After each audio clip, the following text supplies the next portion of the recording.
The genesis of the Sisters of Silence traces back to the blood-soaked battlefields of Terra during the Unification Wars, when the Emperor of Mankind began his methodical conquest of humanity's birthworld. As warlords wielding psychic powers and techno-barbarian kings commanded armies across the scarred continents, the Master of Mankind recognized that conventional military might alone would prove insufficient against the growing threat of uncontrolled psykers and the malevolent entities they inevitably attracted from the immaterium. During the late 29th millennium, as the Emperor's forces pushed deeper into the irradiated wastelands and fortress cities of Terra, encounters with rogue psykers became increasingly frequent and deadly. These untrained wielders of warp energy posed a dual threat. Their uncontrolled abilities could devastate entire regiments, while their psychic emanations acted as beacons for the predatory entities dwelling within the warp. Traditional weapons and tactics proved woefully inadequate against enemies who could boil blood within veins, stop hearts with a thought, or tear reality itself apart with their unrestrained power. The Emperor's solution emerged from his profound understanding of humanity's genetic diversity and the rare mutations that occasionally manifested within the species. Among the scattered populations of Terra existed individuals bearing the pariah gene, a genetic anomaly that rendered them soulless in the eyes of the warp. These beings, known as blanks or nulls, possessed an inherent anti-psychic field that actively suppressed warp-based phenomena in their immediate vicinity. Where normal humans appeared as flickering candles of psychic energy to entities from the immaterium, pariahs existed as voids of absolute darkness, their presence causing profound unease and revulsion in both psykers and demons alike. The recruitment of these genetically unique individuals required extensive searching across Terra's devastated surface. Imperial agents, operating under direct orders from the Emperor himself, scoured the ruins of ancient cities, nomadic tribes wandering the radioactive deserts, and isolated settlements clinging to existence in the planet's most inhospitable regions. The selection process proved extraordinarily challenging, as the pariah gene manifested in perhaps one individual among billions, and many potential candidates had already been killed or driven into exile by communities that instinctively feared their unnatural presence. Those identified as possessing the necessary genetic markers underwent rigorous testing to determine the strength of their null field and their potential for military service. The process involved exposure to controlled psychic phenomena, while Imperial technicians measured the extent of their anti-psychic aura. Candidates demonstrated varying degrees of null ability. Some could merely disrupt minor psychic manifestations, while others possessed fields so powerful they could cause physical pain to nearby psykers and completely negate even the most potent warp-based attacks. The most promising recruits were transported to secure facilities, where they began their transformation from outcasts and wanderers into the Null Maidens, as they were initially designated. The Emperor's vision for these warriors extended far beyond their natural anti-psychic abilities. He envisioned an organization of disciplined, highly trained soldiers who would serve as humanity's ultimate weapon against the growing psychic threats emerging across Terra and eventually the galaxy beyond. The early organizational structure of the Null Maidens reflected the Emperor's methodical approach to warfare and his understanding of the specialized nature of their mission. Rather than integrating these warriors into existing military formations, he established them as a separate organization with their own command hierarchy, training protocols, and operational doctrine. The fledgling sisterhood was placed under the administrative oversight of what would later become the Adeptus Astra Telepathica, though they maintained significant operational autonomy in their day-to-day activities. The initial command structure consisted of veteran warriors drawn from the Emperor's personal guard and selected military commanders who had demonstrated exceptional skill in combating psychic threats during the Unification Wars. These leaders worked closely with Imperial scientists and geneticists to develop training regimens that would maximize the effectiveness of the Null warriors while accounting for their unique physiological and psychological characteristics. The absence of a soul in the traditional sense meant that pariahs experienced the world differently from baseline humans, often displaying emotional detachment and an inability to form conventional social bonds. Training facilities established during this period focused on developing the sisters' natural advantages while addressing their inherent limitations. Physical conditioning emphasized speed, precision, and coordination rather than brute strength, as the null warriors would rely on their anti-psychic fields and superior tactics rather than overwhelming force to defeat their enemies. Weapons training covered a wide array of Imperial armaments, with particular emphasis on close-quarters combat techniques that would allow the sisters to exploit their null fields most effectively. The development of specialized equipment began almost immediately, as standard Imperial weaponry proved insufficient for the sisters' unique role. Imperial artificers created custom armor that enhanced the sisters' natural stealth capabilities while providing protection against both conventional and exotic threats. Early weapon designs included modified bolt pistols, power weapons attuned to work in harmony with null fields, and experimental devices that could channel and focus the sisters' anti-psychic abilities into devastating offensive weapons. As the Unification Wars progressed and the Emperor's forces encountered increasingly powerful psykers, the Null Maidens proved their worth in countless engagements across Terra's ravaged surface. Their ability to approach enemy psykers without triggering precognitive warnings made them ideal assassins, while their null fields could protect Imperial forces from psychic attacks that would otherwise prove devastating. Reports from this period describe null warriors walking unharmed through psychic storms that reduced armored vehicles to molten slag, their mere presence causing enemy psykers to collapse in agony as their connection to the warp was severed. The establishment of their fortress convent on Terra marked a crucial milestone in the organization's development. The Emperor personally selected the site, a massive complex built into the bedrock beneath the Himalaysian mountains, far from the major population centers, but close enough to the Imperial Palace to ensure rapid deployment when needed. The fortress combined defensive fortifications with training facilities, armories, medical centers, and living quarters designed specifically for the unique needs of the Null warriors. Construction of the fortress convent required innovative engineering solutions to accommodate the sisters' anti-psychic nature. Traditional Imperial technology that relied on psychically attuned machine spirits proved unreliable in the presence of strong null fields, necessitating the development of purely mechanical systems for life support, communications, and defense. The complex included specialized chambers where sisters could practice controlling and focusing their abilities, meditation halls designed to accommodate their particular spiritual needs, and armories stocked with weapons and equipment tailored to anti-psychic warfare. The monastic traditions that would define the Sisters of Silence for millennia began to emerge during this foundational period. Unlike other imperial military organizations, the Sisters developed a culture centered around silence, discipline, and absolute devotion to their mission. The vow of silence that became their defining characteristic originated from practical considerations. Their presence already caused discomfort in normal humans, and their voices carried an unsettling quality that could provoke fear and revulsion even among loyal imperial servants. Daily routines within the fortress convent followed strict patterns that reinforced the sisters' dedication to their calling. Training sessions began before dawn, combining physical conditioning with weapons practice and tactical exercises.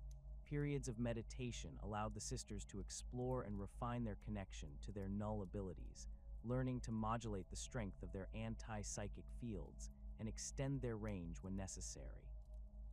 Equipment maintenance occupied significant portions of their time, as the specialized nature of their gear required constant attention to ensure optimal performance. The sisters' role in combating warp spawned entities became increasingly important as the Unification Wars drew to a close, and the Emperor began preparations for the Great Crusade. Incidents involving demonic incursions, while rare, demonstrated the catastrophic potential of uncontrolled warp breaches. The Null Maidens proved uniquely effective against such threats, their presence causing lesser demons to weaken and dissipate, while their weapons could inflict permanent harm on entities that laughed off conventional attacks. Intelligence gathered during these early engagements revealed the true scope of the psychic threat facing humanity. Across Terra's surface, hidden cults worshipped entities from the warp. Rogue psykers experimented with forbidden knowledge, and ancient artifacts pulsed with malevolent energy. The Sisters' ability to detect and neutralize these threats made them invaluable assets in the Emperor's efforts to purge Terra of psychic corruption before launching humanity's expansion into the galaxy. The organizational doctrine that emerged during this period emphasized flexibility and adaptability in the face of diverse psychic threats. Small teams of Sisters could operate independently to eliminate isolated targets, while larger formations could support conventional Imperial forces in major engagements. Their training included infiltration techniques, sabotage operations, and coordination with other Imperial military units, ensuring they could fulfill multiple roles as circumstances demanded. As the 30th millennium dawned and the Emperor's attention turned toward the stars, the Sisters of Silence had evolved from a desperate wartime expedient into a sophisticated military organization. Their fortress convent served as both headquarters and symbol of their dedication, while their growing ranks included veterans hardened by years of combat against Terra's most dangerous psychic threats. The monastic warrior traditions that would define their character for the next 10,000 years had taken root, creating a unique military culture that combined absolute loyalty to the Emperor with an unwavering commitment to humanity's protection against the horrors of the warp. The genetic anomaly that defines the Sisters of Silence operates at the most fundamental level of human biology, representing a mutation so rare and profound that it fundamentally alters the bearer's relationship with reality itself.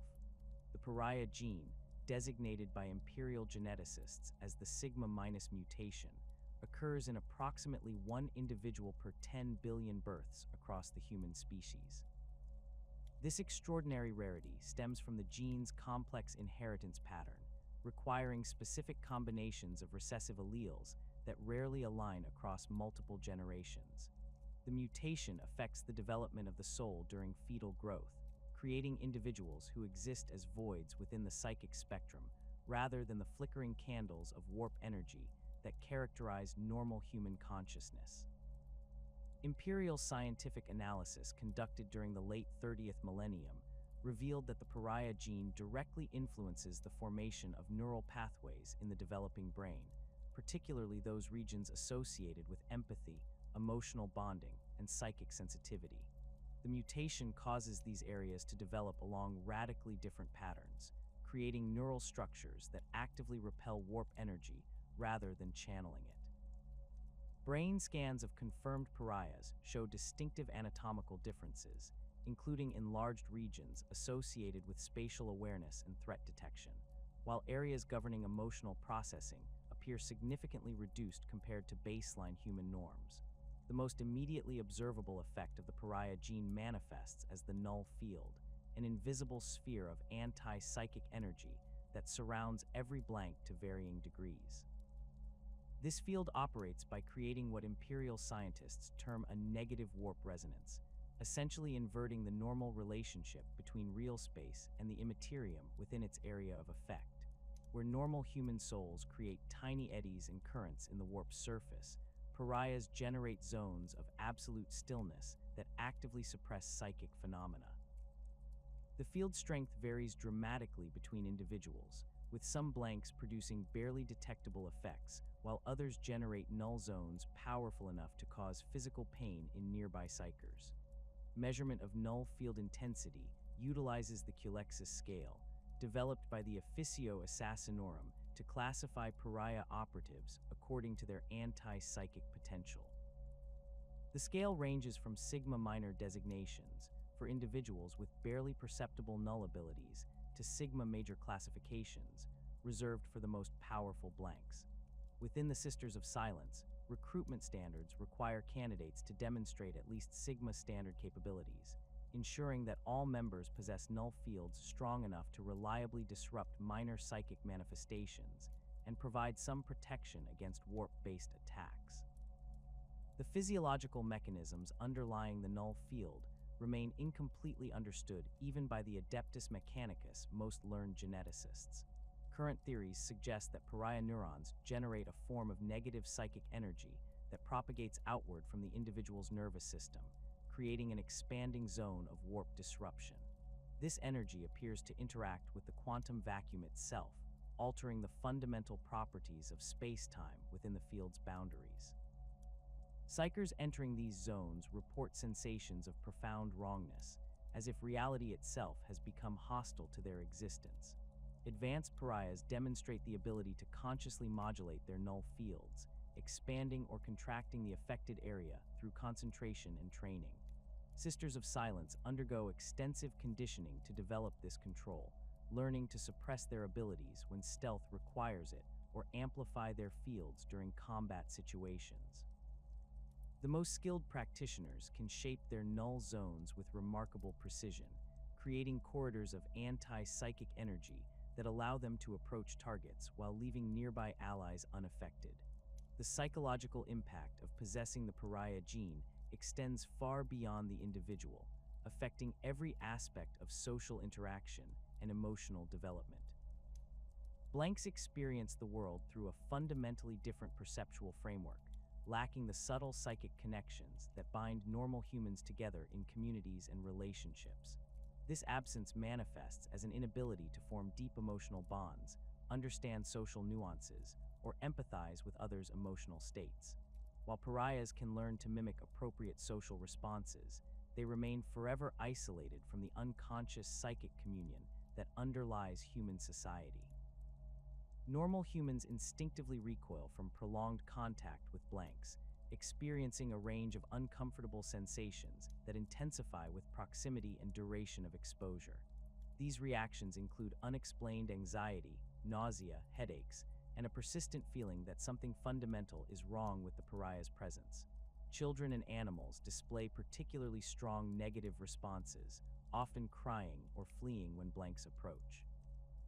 This biological revulsion serves an evolutionary purpose, as it prevents normal humans from forming close relationships with individuals whose offspring might inherit the pariah gene. The social isolation experienced by blanks begins in early childhood and intensifies throughout their development. Parents of pariah children report feeling disconnected from their offspring, struggling to form the natural emotional bonds that characterize healthy family relationships. Siblings often display hostility or fear toward their blank brothers or sisters, while extended family members find excuses to avoid gatherings where the pariah child will be present. Educational environments prove particularly challenging, as teachers and classmates alike experience discomfort that makes normal learning relationships impossible to establish. Communities that discover pariah individuals among their population typically respond with suspicion, fear, and eventual exile. Historical records from across the galaxy document countless instances of blanks being branded as cursed, possessed, or inherently evil by superstitious populations who lack understanding of their true nature. Some cultures developed elaborate rituals for identifying and removing pariahs from their midst, while others incorporated them into religious or military hierarchies that could benefit from their unique abilities. The immunity to psychic influence that defines blank physiology extends beyond simple resistance to hostile psychic attacks. Pariahs cannot be affected by telepathic communication, empathic manipulation, precognitive warnings, or any form of warp-based mental intrusion. This complete psychic isolation provides tremendous tactical advantages in combat against psykers, as blank operatives can approach their targets without triggering the supernatural awareness that normally alerts psychically sensitive individuals to impending threats. Attempts to use psychic powers directly against blanks result in immediate and often painful feedback for the attacking psyker. The null field disrupts the formation of psychic energy patterns, causing warp-based attacks to collapse back upon their originators with devastating results. Powerful psykers who attempt to overwhelm blank defenses through brute force often suffer severe psychic backlash, including permanent damage to their ability to access the warp. This defensive capability makes even relatively weak blanks extremely dangerous opponents for enemy psykers who lack understanding of their true nature. The gradation of pariah abilities within the Sisters of Silence creates a natural hierarchy that influences operational deployment and tactical roles. Sigma Minor Sisters typically serve in support functions, their limited null fields providing modest protection for equipment and personnel, while remaining weak enough to avoid causing severe discomfort to allied forces.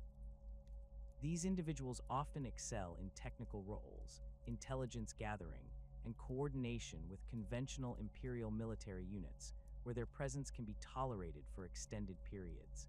Sigma Standard operatives form the backbone of the Sisterhood's combat formations, possessing null fields strong enough to reliably disrupt enemy psykers while remaining manageable in group settings. These sisters undergo intensive training in close-quarters combat, weapons handling, and tactical coordination to maximize their effectiveness against psychic threats. Their abilities allow them to operate in small teams that can penetrate enemy defenses, eliminate specific targets, and withdraw before conventional forces can respond effectively. The most powerful members of the Sisterhood carry Sigma major classifications, indicating null fields of extraordinary strength that can cause physical pain to nearby psykers and completely negate even powerful warp-based phenomena.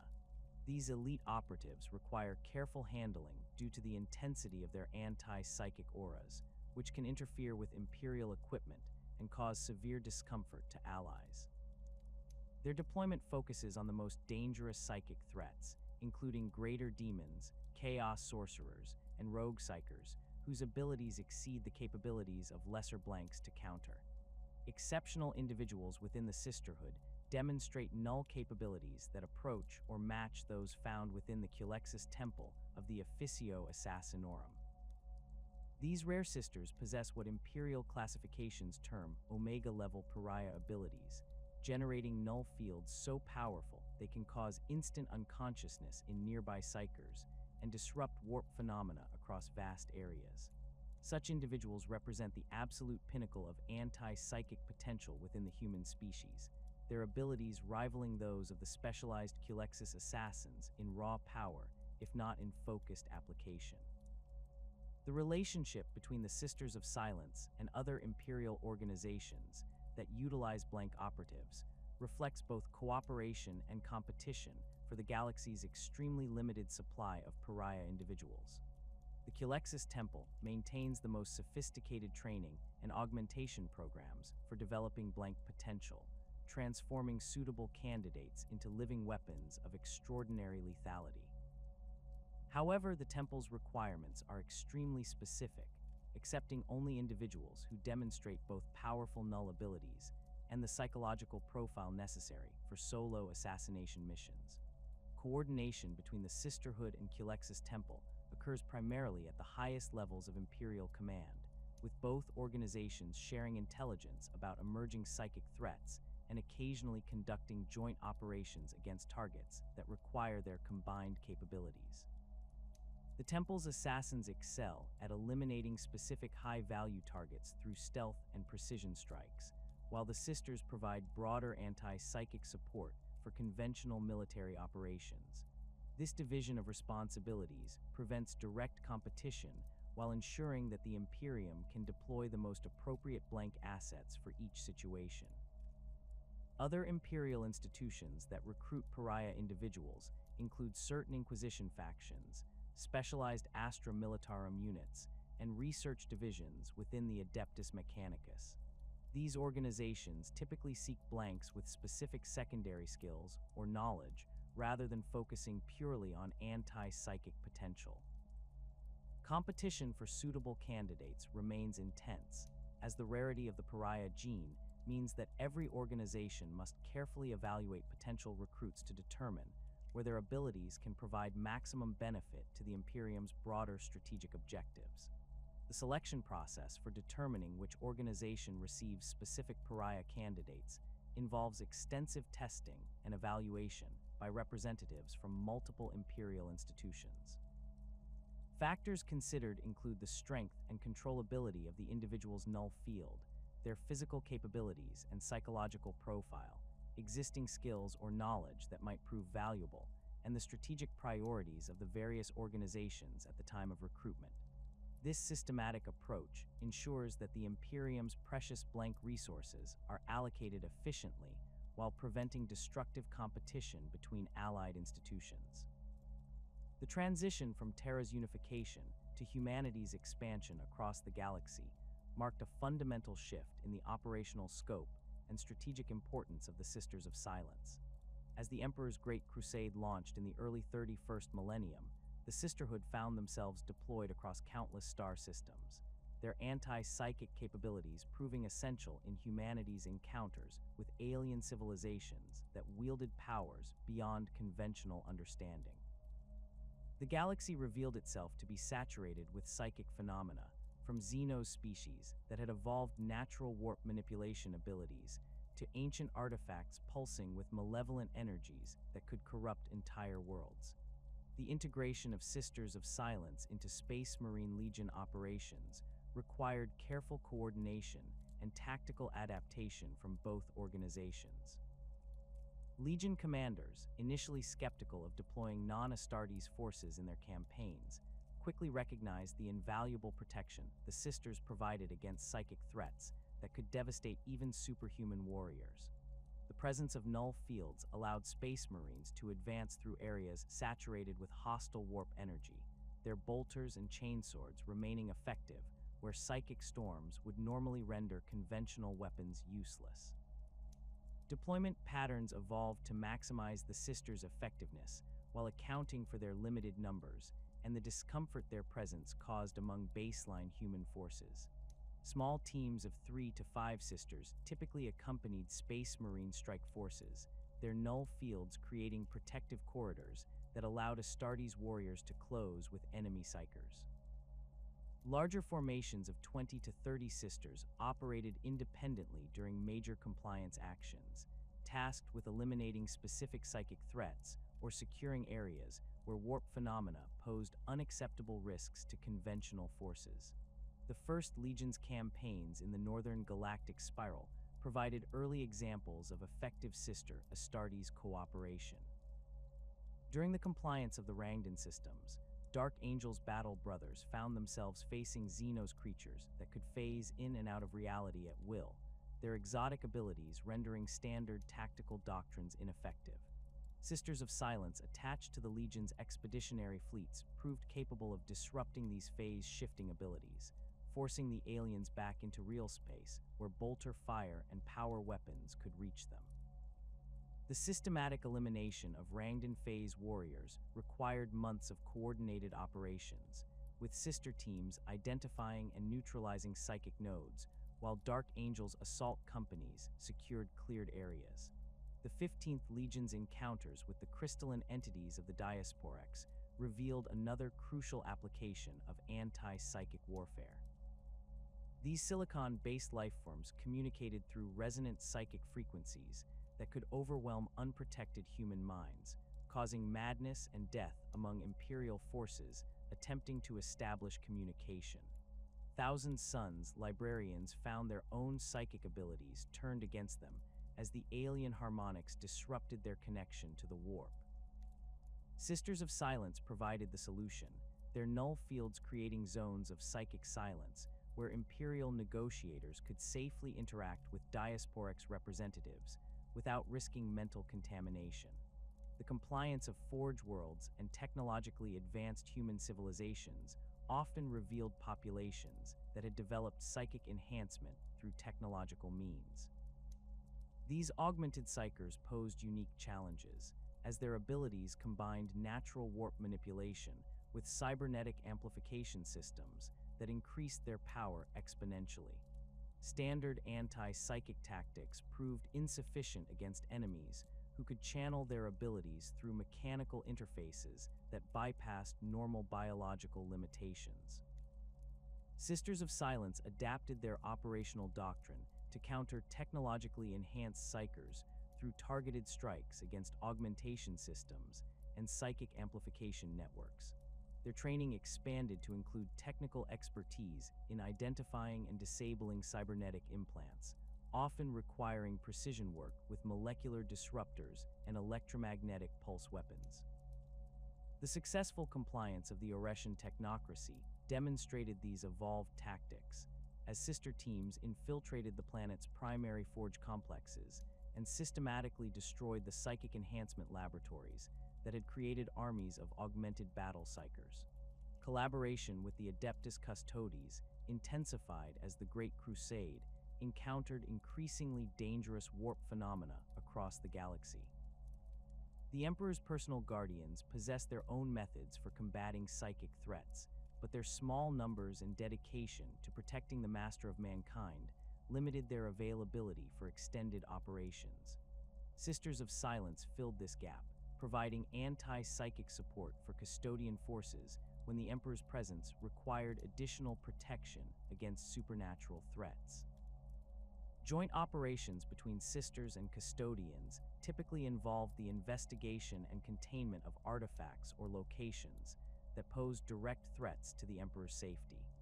Ancient Xeno's ruins often contained psychic resonance chambers that could theoretically be used to target the Master of Mankind across vast distances, requiring immediate neutralization by combined Imperial forces.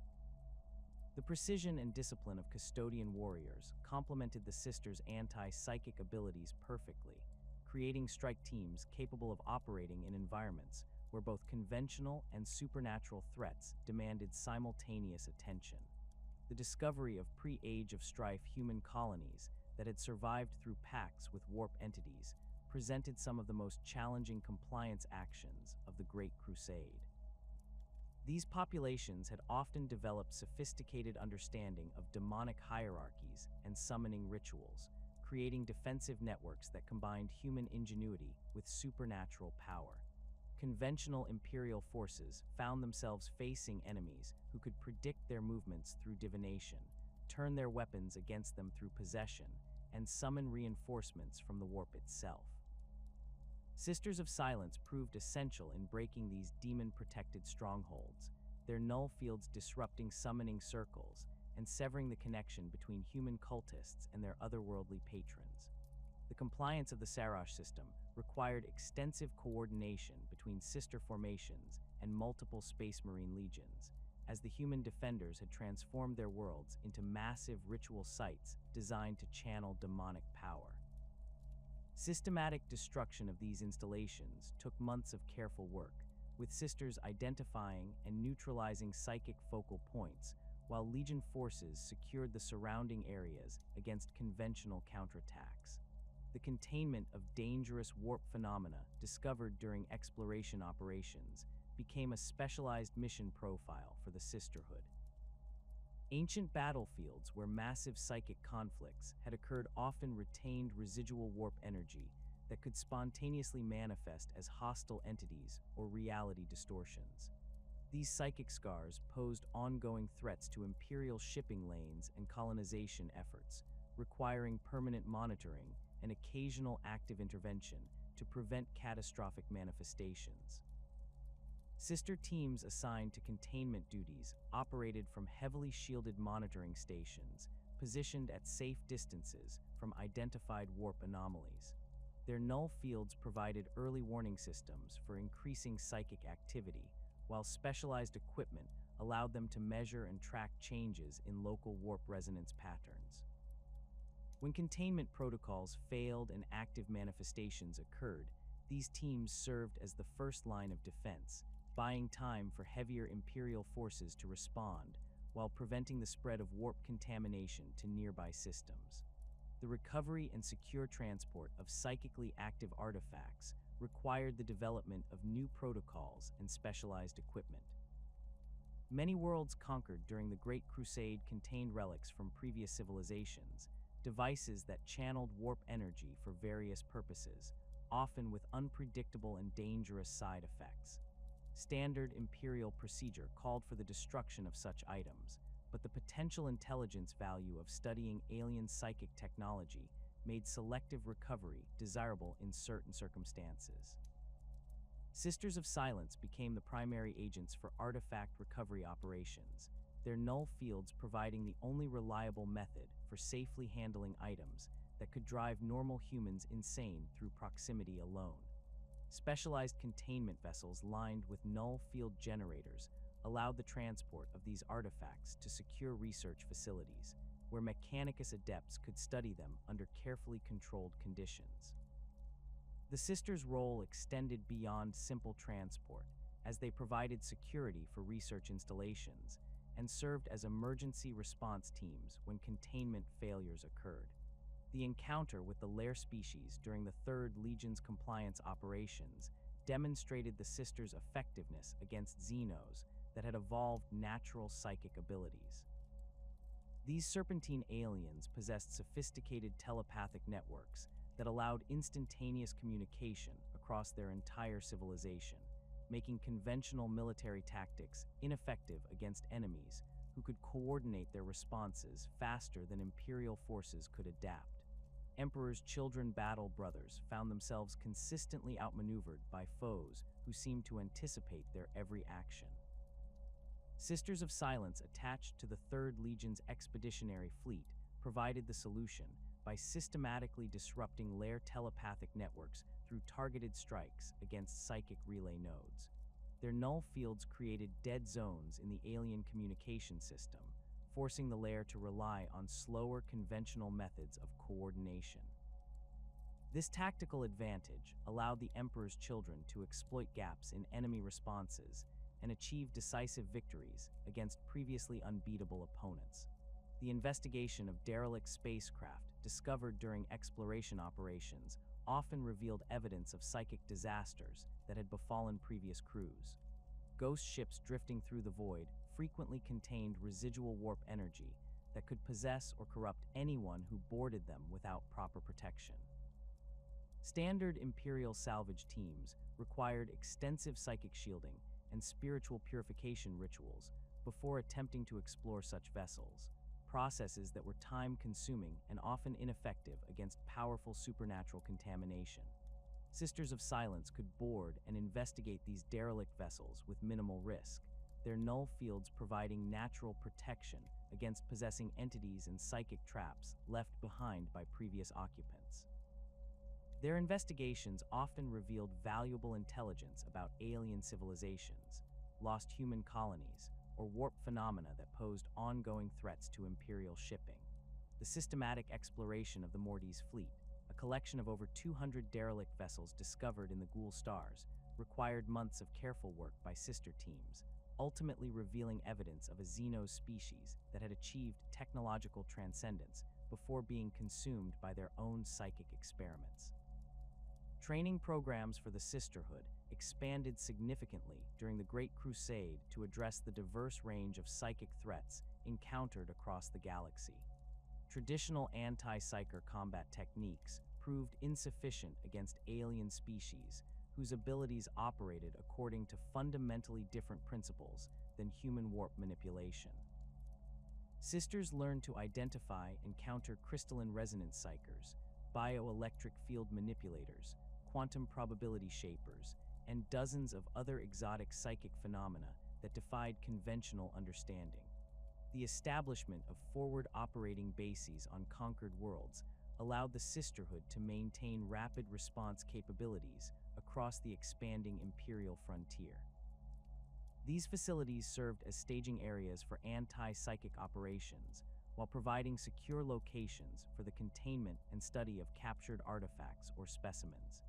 Each base included specialized detention facilities designed to hold psychically active prisoners, research laboratories equipped with null field generators, and communication arrays that could coordinate with other Imperial forces across multiple star systems. The Sisters' reputation as humanity's ultimate weapon against psychic threats spread throughout the Great Crusade fleets, leading to increased requests for their deployment in particularly dangerous compliance actions. Legion commanders who had initially viewed them as unnecessary support elements began actively requesting sister attachments for operations involving suspected psychic opposition. This growing demand strained the Sisterhood's limited numbers, forcing careful prioritization of deployment assignments based on threat assessment and strategic importance. The coordination between different Imperial organizations during major compliance actions required extensive planning and communication to prevent conflicts between competing operational doctrines. Sisters of Silence found themselves working alongside Mechanicus Tech, adepts investigating alien technology, Imperial Army reconnaissance units mapping enemy positions, and Space Marine assault companies preparing for direct confrontation. Each organization brought its own protocols and priorities, creating complex command structures that required diplomatic skill as well as military expertise to navigate successfully. The discovery of human populations that had developed stable psychic mutations during their isolation from Terra presented unique challenges for Imperial compliance doctrine. These variant humans often possessed abilities that could benefit the Imperium while remaining loyal to the Emperor's vision of human unity. However, their psychic nature made them potential security risks that required careful evaluation and monitoring. Sisters of Silence played crucial roles in these assessments, their null fields allowing safe interaction with psychically active populations, while their expertise in anti-psychic warfare provided accurate threat evaluations. The gathering that would forever alter the relationship between the Imperium and psychic power began in the early decades of the 31st millennium, when reports of increasingly dangerous incidents involving Space Marine librarians reached the Emperor's attention on Terra. Across the expanding frontiers of the Great Crusade, Astartes psykers had begun delving deeper into forbidden knowledge, their pursuit of power leading to catastrophic warp breaches, demonic possessions, and the corruption of entire companies. The Emperor's growing concern about these developments culminated in his decision to convene the Council of Nicaea on the world of the same name, bringing together representatives from across the Imperium to debate the future of sanctioned psychic powers within his domain. The Sisters of Silence received their summons to attend the council through encrypted communications delivered directly from the Imperial Palace. Their role would extend beyond mere attendance. They were to serve as living demonstrations of humanity's capacity to exist without dependence on warp-based abilities, while their presence would ensure that the proceedings remained free from psychic manipulation or interference. The selection of sisters to accompany the delegation required careful consideration, as their null fields needed to be strong enough to maintain psychic neutrality throughout the debates without causing debilitating discomfort to the assembled Primarchs and their retinues. The fortress world of Nicaea had been chosen specifically for its strategic location and defensive capabilities, situated far from major warp routes to minimize the risk of demonic intrusion during the sensitive discussions. The planet's primary amphitheater, carved from black volcanic stone, provided a suitably imposing venue for debates that would determine the fate of psychic disciplines across the Imperium. As delegations from across the galaxy converged on Nicaea, the Sisters established discrete observation positions throughout the complex, their presence creating overlapping fields of anti-psychic energy that blanketed the entire facility. The opening ceremonies revealed the profound divisions that existed within the Imperium regarding the use of psychic powers. Magnus, the Red of the Thousand Suns, arrived with a retinue of his most accomplished sorcerers, their ornate armor gleaming with protective wards and psychic amplification devices. In stark contrast, Mortarion of the Death Guard brought representatives who viewed all warp-based abilities as inherently corrupting, their disgust for psychic manipulation evident in their hostile glares toward the Thousand Suns delegation. Between these extremes stood moderates like Jagatai Khan of the White Scars, whose shamanic traditions incorporated limited psychic practices that had served his legion well during compliance operations. The sisters observed these preliminary interactions with professional detachment, noting how their null fields affected different attendees in varying ways. The Thousand Suns contingent displayed visible discomfort in their presence, several sorcerers requiring medical attention as their psychic abilities were disrupted by proximity to the anti-psychic auras. Mortarion's warriors, conversely, seemed to find the sisters' presence reassuring, viewing them as validation of their belief that humanity could thrive without dependence on warp-based powers. The Primarchs themselves showed more subtle reactions, their superhuman physiology allowing them to function normally despite the psychic dampening effects surrounding the amphitheater. As formal debates commenced, the sisters' role shifted from passive observation to active enforcement of the Emperor's will regarding psychic neutrality during the proceedings. Several attempts by various factions to employ subtle telepathic influence or empathic manipulation were immediately detected and countered by the null fields, ensuring that arguments would be decided on their merits rather than through supernatural coercion. The presence of the sisters served as a constant reminder that the Emperor possessed alternatives to psychic power, embodying his vision of humanity's potential for advancement through discipline and technology rather than warp manipulation. The testimony phase of the council brought forth witnesses from across the Imperium, each presenting evidence supporting their position on the psychic question. Representatives from the Adeptus Astra Telepathica argued for the essential nature of sanctioned psykers in maintaining communication across the galaxy, while Mechanicus Tech adepts presented data on the technological alternatives that could replace psychic abilities in many applications. The sisters' own commanding officers provided detailed reports on their successes against psychic threats, demonstrating that anti-psychic forces could effectively counter even the most powerful warp-wielding enemies. The most dramatic moments of the council occurred when Magnus, the Red, attempted to demonstrate the beneficial applications of psychic power through carefully controlled exhibitions of sorcery. His efforts to showcase protective wards, enhanced communication abilities, and battlefield divination were systematically disrupted by the sisters' null fields, causing his demonstrations to fail spectacularly before the assembled delegates. The humiliation of seeing his most trusted abilities rendered impotent by the mere presence of the silent warriors served to underscore the Emperor's point about humanity's capacity to function without dependence on the warp. Mortarion seized upon these failures to press his argument for the complete elimination of psychic disciplines within the Space Marine legions.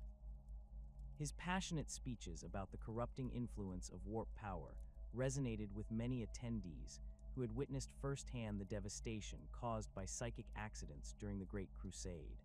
The Death Guard Primarch pointed to the sisters as proof that humans could not only survive without psychic abilities, but could actually excel in combat against supernatural threats through proper training and equipment. The Emperor's own interventions during the debates revealed his complex relationship with psychic power and the difficult balance he sought to maintain between utility and safety. His acknowledgement of the sisters' effectiveness against demonic threats validated their role within the imperial hierarchy, while simultaneously demonstrating the limitations of purely anti-psychic approaches to galactic governance. The Master of Mankind's obvious respect for the Sisterhood's capabilities provided them with unprecedented visibility and influence within the broader Imperial command structure. As the Council progressed through its various phases, the Sisters found themselves increasingly involved in behind-the-scenes security operations. Intelligence reports indicated that several factions were attempting to influence the proceedings through covert means, including the deployment of psychic agents and the smuggling of warp-tainted artifacts into the conference facility. Sister teams conducted systematic sweeps of the complex, their null fields revealing hidden psychic signatures and disrupting attempts at supernatural surveillance or manipulation. The investigation of suspected infiltrators required the Sisters to coordinate closely with other Imperial security agencies, including elements of the nascent Inquisition and specialized custodian guard units assigned to protect the Emperor's person. These joint operations provided valuable experience in multi-agency cooperation while demonstrating the Sisters' utility in counterintelligence roles. Their ability to detect and neutralize psychic threats made them indispensable partners for organizations that lacked sufficient anti-psychic capabilities of their own. The formal announcement of the Edict of Nicaea marked the culmination of months of debate and deliberation. The Emperor's decree banned the use of psychic powers by Space Marine legions, while maintaining the necessity of sanctioned psykers for essential imperial functions such as astropathic communication and navigational guidance. The sisters' presence during the announcement ceremony served as a powerful symbol of the alternatives available to humanity, their silent ranks representing the discipline and dedication required to serve the Imperium without relying on warp-based abilities. The immediate aftermath of the edict's proclamation revealed the deep divisions that the Council had failed to resolve. Magnus the Red departed Nicaea in obvious anger, his 1,000 sons contingent making little effort to conceal their displeasure with the Emperor's decision. Other Primarchs expressed varying degrees of acceptance or resistance to the new restrictions, with some privately questioning whether the complete elimination of librarian departments would weaken their legion's effectiveness against psychic threats encountered during compliance operations. The implementation phase of the Edict of Nicaea required the sisters to take on new responsibilities as enforcement agents for the Emperor's anti-psychic policies. Their deployment to Space Marine fleet bases and fortress worlds served multiple purposes.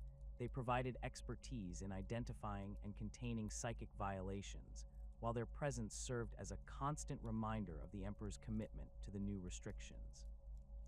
The transition from advisory roles to active enforcement represented a significant expansion of the Sisterhood's authority within the Imperial hierarchy. The systematic dismantling of librarian departments across the 18 Space Marine legions proceeded at different rates depending on each Primarch's attitude toward the edict.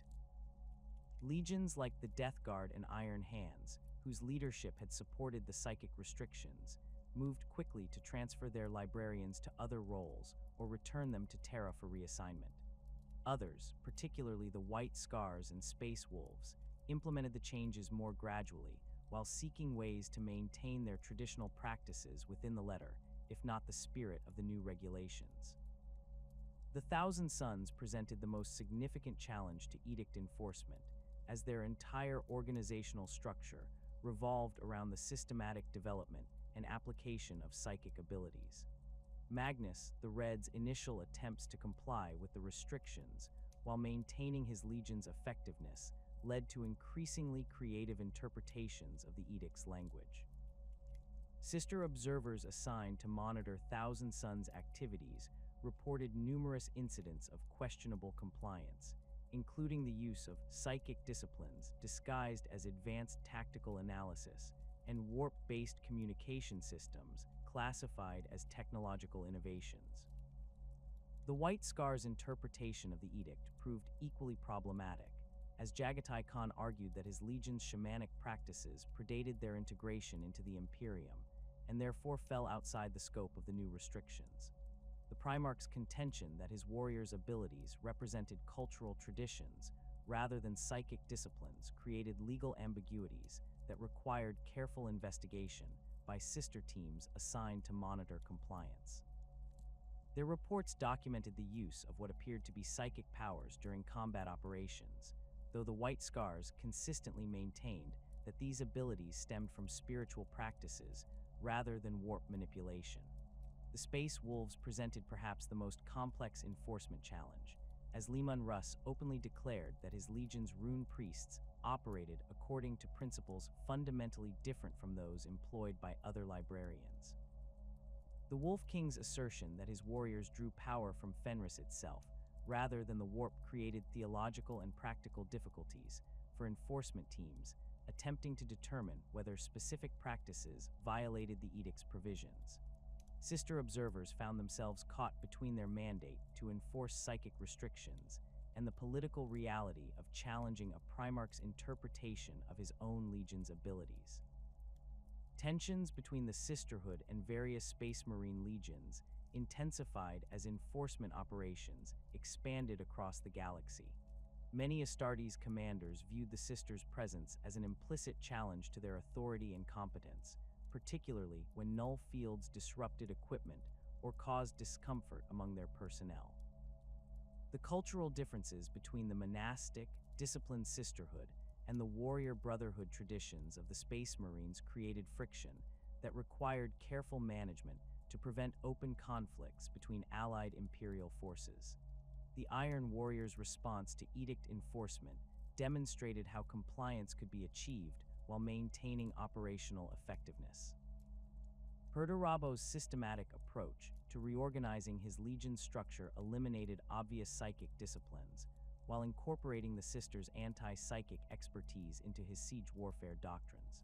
The Primarch's recognition of the Sisters' tactical value led to extensive cooperation between his forces and Sisterhood units, creating joint operational protocols that would influence Imperial military doctrine for centuries to come. The discovery of covert psychic training programs within supposedly compliant legions required the Sisters to develop new investigative techniques and surveillance methods. These hidden schools often operated under the guise of advanced tactical training or spiritual development programs, making detection difficult without extensive observation and analysis. Sister teams learned to identify subtle signs of psychic activity, including unusual equipment configurations, suspicious personnel transfers, and anomalous energy readings that suggested ongoing warp manipulation. The enforcement of the edict extended beyond the Space Marine legions to include other Imperial military organizations that employed psychic operatives. Imperial army regiments that had incorporated battle psykers into their command structures required careful evaluation to determine which practices violated the new restrictions and which remained permissible under existing regulations. The Sisters' expertise in anti-psychic warfare made them valuable consultants for commanders seeking to maintain operational effectiveness while ensuring compliance with the Emperor's directives. The psychological impact of the edict's enforcement created unexpected challenges for Imperial military operations across the galaxy. Many commanders had become dependent on psychic support for tactical intelligence, communication, and battlefield coordination, leaving them struggling to adapt to purely conventional methods of warfare. The Sisters found themselves serving as advisors and trainers, helping Imperial forces develop alternative approaches to problems that had previously been solved through psychic means. The resistance encountered during enforcement operations revealed the depth of attachment that many Imperial servants felt towards psychic disciplines. Arguments for maintaining existing practices ranged from practical concerns about operational effectiveness to philosophical objections based on the perceived hypocrisy of restricting some psychic abilities while maintaining others. The Sisters' role as enforcers placed them at the center of these debates, requiring them to defend policies that many viewed as arbitrary or counterproductive. The irony inherent in the Sisterhood's position became increasingly apparent as enforcement operations continued across the galaxy. Their own anti-psychic abilities represented a form of warp manipulation, albeit one that operated in opposition to conventional psychic phenomena rather than in harmony with them. Critics pointed out that the Emperor's reliance on the Sisters to enforce anti-psychic policies demonstrated the impossibility of completely eliminating supernatural elements from Imperial military operations, undermining the philosophical foundations of the edict itself. The enforcement of the Edict of Nicaea reached its most violent and decisive expression in the early years of the 31st millennium, when intelligence reports reached Terra detailing Magnus, the Red's catastrophic breach of the Emperor's psychic prohibitions. The Thousand Sons Primarch's use of sorcery to warn the Master of Mankind about Horus's treachery had shattered the psychic barriers protecting the Imperial Palace, allowing demonic entities to pour through the breach and wreak havoc within the Emperor's own sanctum. The magnitude of this violation demanded immediate and overwhelming response, leading to the deployment of the 6th Legion Space Wolves alongside their most effective anti-psychic support, the Sisters of Silence. The selection of forces for the Prospero operation reflected the Emperor's determination to demonstrate the consequences of defying his edicts regarding psychic power. Leman Russ received orders to bring Magnus back to Terra to answer for his crimes, with the clear understanding that resistance would be met with total destruction. The Space Wolves' natural antipathy toward sorcery made them ideal candidates for the mission, while their rune priest's abilities would theoretically remain unaffected by the anti-psychic measures required to neutralize Thousand Sons' battle magic. The inclusion of Sisters of Silence contingents served multiple strategic purposes. Their null fields would disrupt enemy sorcery, while providing protection for Imperial forces against psychic counterattacks. The Adeptus Custodes deployment added another layer of authority and lethality to the expedition. Constantin Valdor personally led a force of 300 custodian guards, their presence indicating the Emperor's direct involvement in the operation, despite his physical absence from the battlefield. The coordination between custodians, space wolves, and Sisters of Silence required extensive planning to ensure that the different organizations could operate effectively together despite their vastly different tactical doctrines and command structures. The Sisterhood's contribution to the Prospero expedition numbered approximately 800 warriors drawn from multiple convents across the galaxy. This represented one of the largest single deployments of Sisters of Silence since the organization's founding, reflecting both the severity of the threat posed by the Thousand Sons and the unique challenges expected during operations against a legion of accomplished sorcerers. The selected sisters included veterans of anti-psychic campaigns across the Great Crusade, their experience with diverse forms of warp manipulation making them invaluable assets for countering the sophisticated battle magic employed by Magnus's forces. The journey to Prospero required careful coordination of fleet movements to ensure that all Imperial forces arrived simultaneously and in sufficient strength to overwhelm any resistance.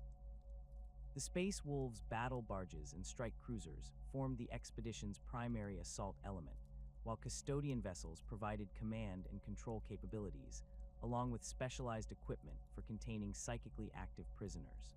The Sisters traveled aboard dedicated transport ships equipped with null field generators and specialized holding cells designed to neutralize captured sorcerers during the return journey to Terra.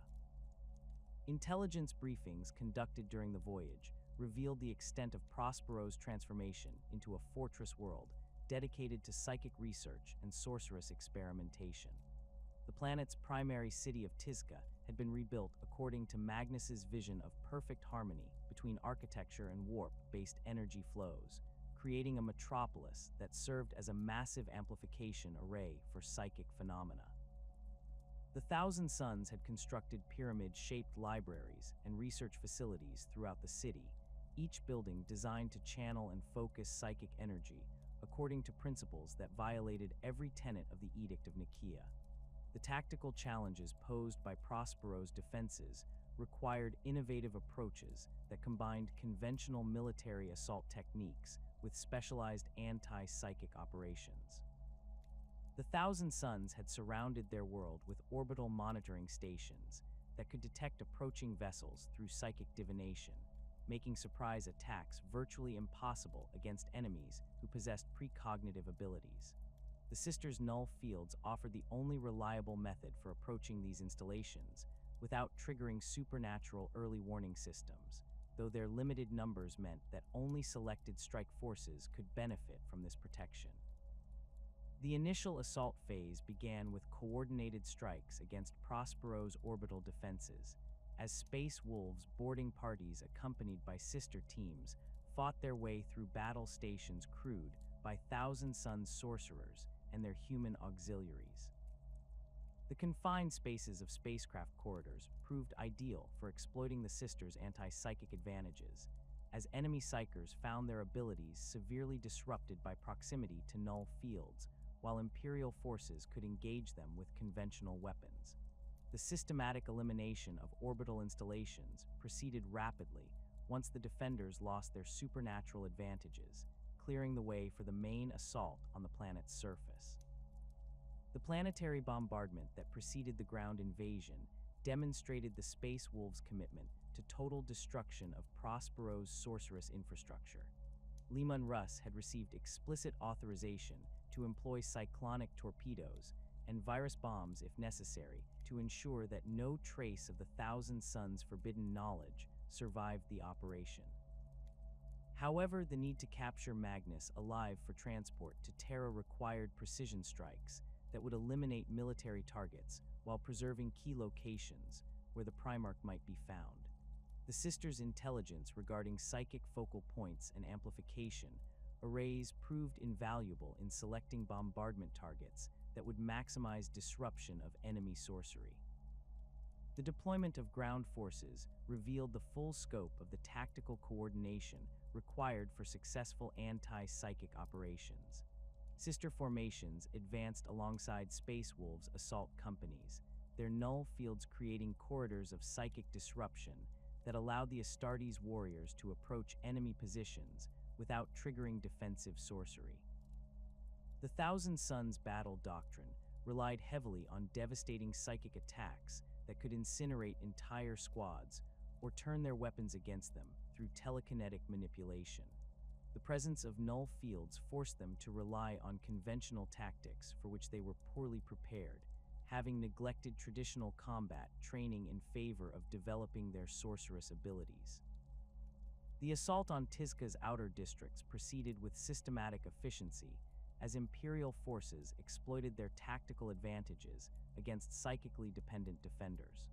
Space Wolves' Grey Hunters advanced behind Sister screening forces, their bolters and chainswords proving devastatingly effective against enemies who could no longer rely on precognitive warnings or psychic shields for protection.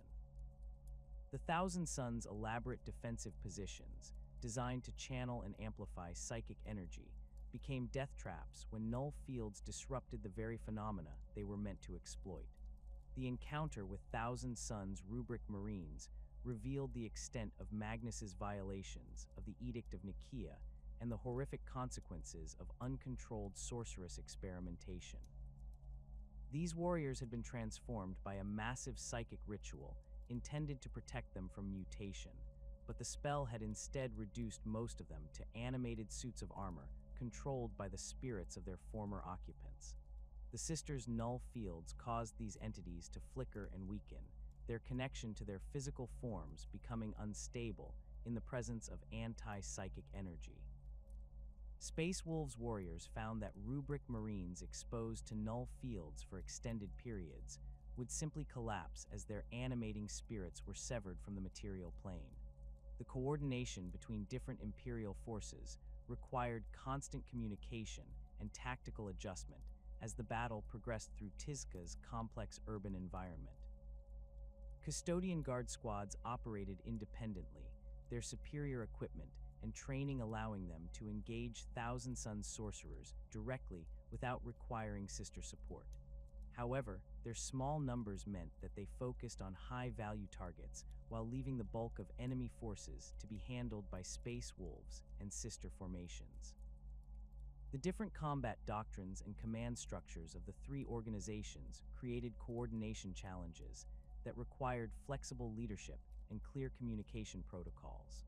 The systematic destruction of Prospero's great libraries represented one of the most controversial aspects of the operation, as these repositories contained thousands of years of accumulated knowledge about psychic phenomena and warp-based technologies.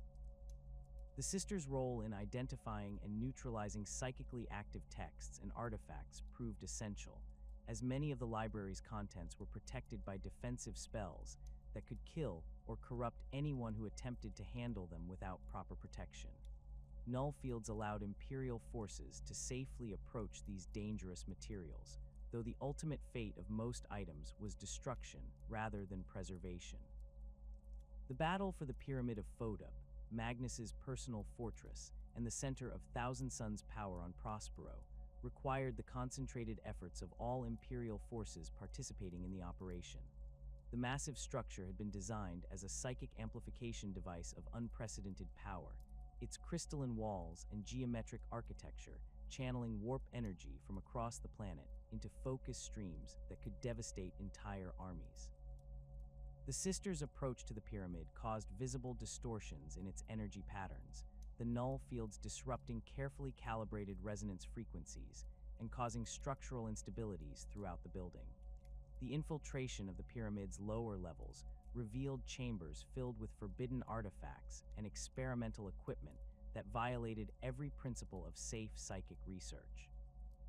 Sister teams worked methodically through these areas, their null fields neutralizing active experiments and rendering dangerous artifacts inert for later examination or destruction.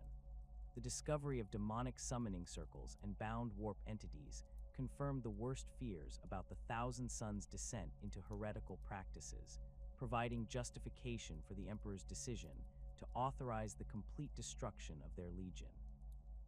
The confrontation between Magnus the Red and the assembled Imperial forces demonstrated both the power of coordinated anti-psychic tactics and the limitations inherent in relying solely on null fields against enemies of extraordinary ability. The Thousand Sons' Primarch psychic might far exceeded that of normal sorcerers, his connection to the warp allowing him to manifest phenomena that could overwhelm even the strongest null fields through sheer magnitude. However, the presence of multiple sister formations created overlapping zones of psychic disruption that forced Magnus to expend enormous amounts of energy to maintain his abilities, weakening him for the final confrontation with Leman Russ. The battle's climactic phase saw Magnus attempting to use his sorceress powers to transport surviving Thousand Sons off Prospero through mass teleportation rituals. The sisters' coordinated response involved surrounding the primary teleportation sites with concentrated null fields, disrupting the delicate psychic matrices required for such complex spells. Many Thousand Sons warriors found themselves trapped between dimensions as their escape routes collapsed, while others materialized in locations far from their intended destinations. The systematic disruption of evacuation attempts ensured that few members of the Legion escaped to threaten Imperial forces in future engagements. The casualties sustained by the Sisters of Silence during the Prospero operation reflected both the intensity of the fighting and the specific dangers posed by enemies desperate to break free from anti-psychic containment. Approximately 130 sisters were killed during the campaign, with many more suffering injuries from psychic backlash as enemy sorcerers attempted to overwhelm their null fields through brute force attacks. The loss rate, while significant, remained within acceptable parameters for an operation of such scope and importance, demonstrating the effectiveness of their training and equipment against even the most dangerous psychic opponents. The aftermath of Prospero's burning revealed the strategic impact of successful anti-psychic operations on Imperial military doctrine. The systematic destruction of a Space Marine Legion that had violated the Edict of Nicaea sent a clear message to other organizations about the consequences of defying the Emperor's will regarding psychic disciplines. The Sisters' crucial role in achieving this victory elevated their status within the Imperial hierarchy, while validating their tactical doctrines and equipment designs for future operations against psychic threats. The intelligence gathered during the operation provided valuable insights into the advanced sorceress techniques employed by the Thousand Sons and the potential threats posed by other organizations that might be conducting similar research. Sister teams documented hundreds of spell formulae, summoning rituals, and psychic amplification devices, creating a comprehensive database of forbidden knowledge that would prove invaluable for future counter-sorcery operations. The careful analysis of captured materials revealed connections to other rogue psyker organizations across the galaxy, providing targets for subsequent enforcement actions. The coordination protocols developed during the Prospero campaign became the foundation for future joint operations between Sisters of Silence, Space Marine Legions, and other Imperial military organizations. The successful integration of anti-psychic specialists with conventional forces demonstrated the potential for combined arms approaches to supernatural threats, leading to the development of standardized procedures for similar operations. The lessons learned about communication, command structures, and tactical coordination would influence Imperial military doctrine for the remainder of the Great Crusade and beyond. The political ramifications of Prospero's destruction extended far beyond the immediate military consequences, as news of the operation spread throughout the galaxy and reached other Space Marine legions that had been less than enthusiastic about implementing the Edict of Nicaea. The complete annihilation of the Thousand Suns served as a powerful deterrent against further violations of psychic restrictions, while simultaneously demonstrating the Emperor's commitment to enforcing his will regardless of the political or strategic costs involved. The sisters' visible role in achieving this victory reinforced their position as the Emperor's chosen instruments for combating psychic threats across his domain. The catastrophic breach that shattered Magnus the Red's psychic warning to the Emperor created consequences far beyond the immediate demonic incursion into the Imperial Palace. The Thousand Suns Primarch's desperate attempt to alert his father to Horus's treachery had torn through the carefully constructed barriers protecting the Emperor's most ambitious project, the Imperial Webway. This ancient network of tunnels through the warp, originally created by the Eldar at the height of their civilization, represented humanity's potential salvation from dependence on warp travel and the constant threat of demonic possession that accompanied it. The Emperor had spent decades secretly excavating and reinforcing sections of the webway beneath Terra, creating a human-controlled gateway that could eventually span the entire galaxy. The psychic shockwave from Magnus's breach had not merely damaged the webway's protective barriers, it had obliterated them entirely across vast sections of the network. Ancient seals that had held for millions of years cracked and failed, allowing the raw stuff of the warp to pour directly into the carefully constructed tunnels. Demons of every description flooded through the gaps, transforming the Emperor's greatest hope for humanity's future into a nightmarish battleground where reality itself became fluid and unpredictable. The sublevels of the Imperial Palace, once secure administrative and storage areas, became the front lines of a war that would determine whether Terra itself could survive the growing tide of chaos. The Emperor's immediate response to this catastrophe required him to abandon his physical form and assume a position on the Golden Throne, the arcane device that served as both life support system and psychic amplifier. From this position, he could project his immense psychic power directly into the breached webway, holding back the worst of the demonic incursion through sheer force of will. However, this solution came at an enormous cost. The master of mankind could no longer lead his armies in person, and his attention became focused entirely on maintaining the psychic barriers that prevented Terra from being consumed by the warp itself.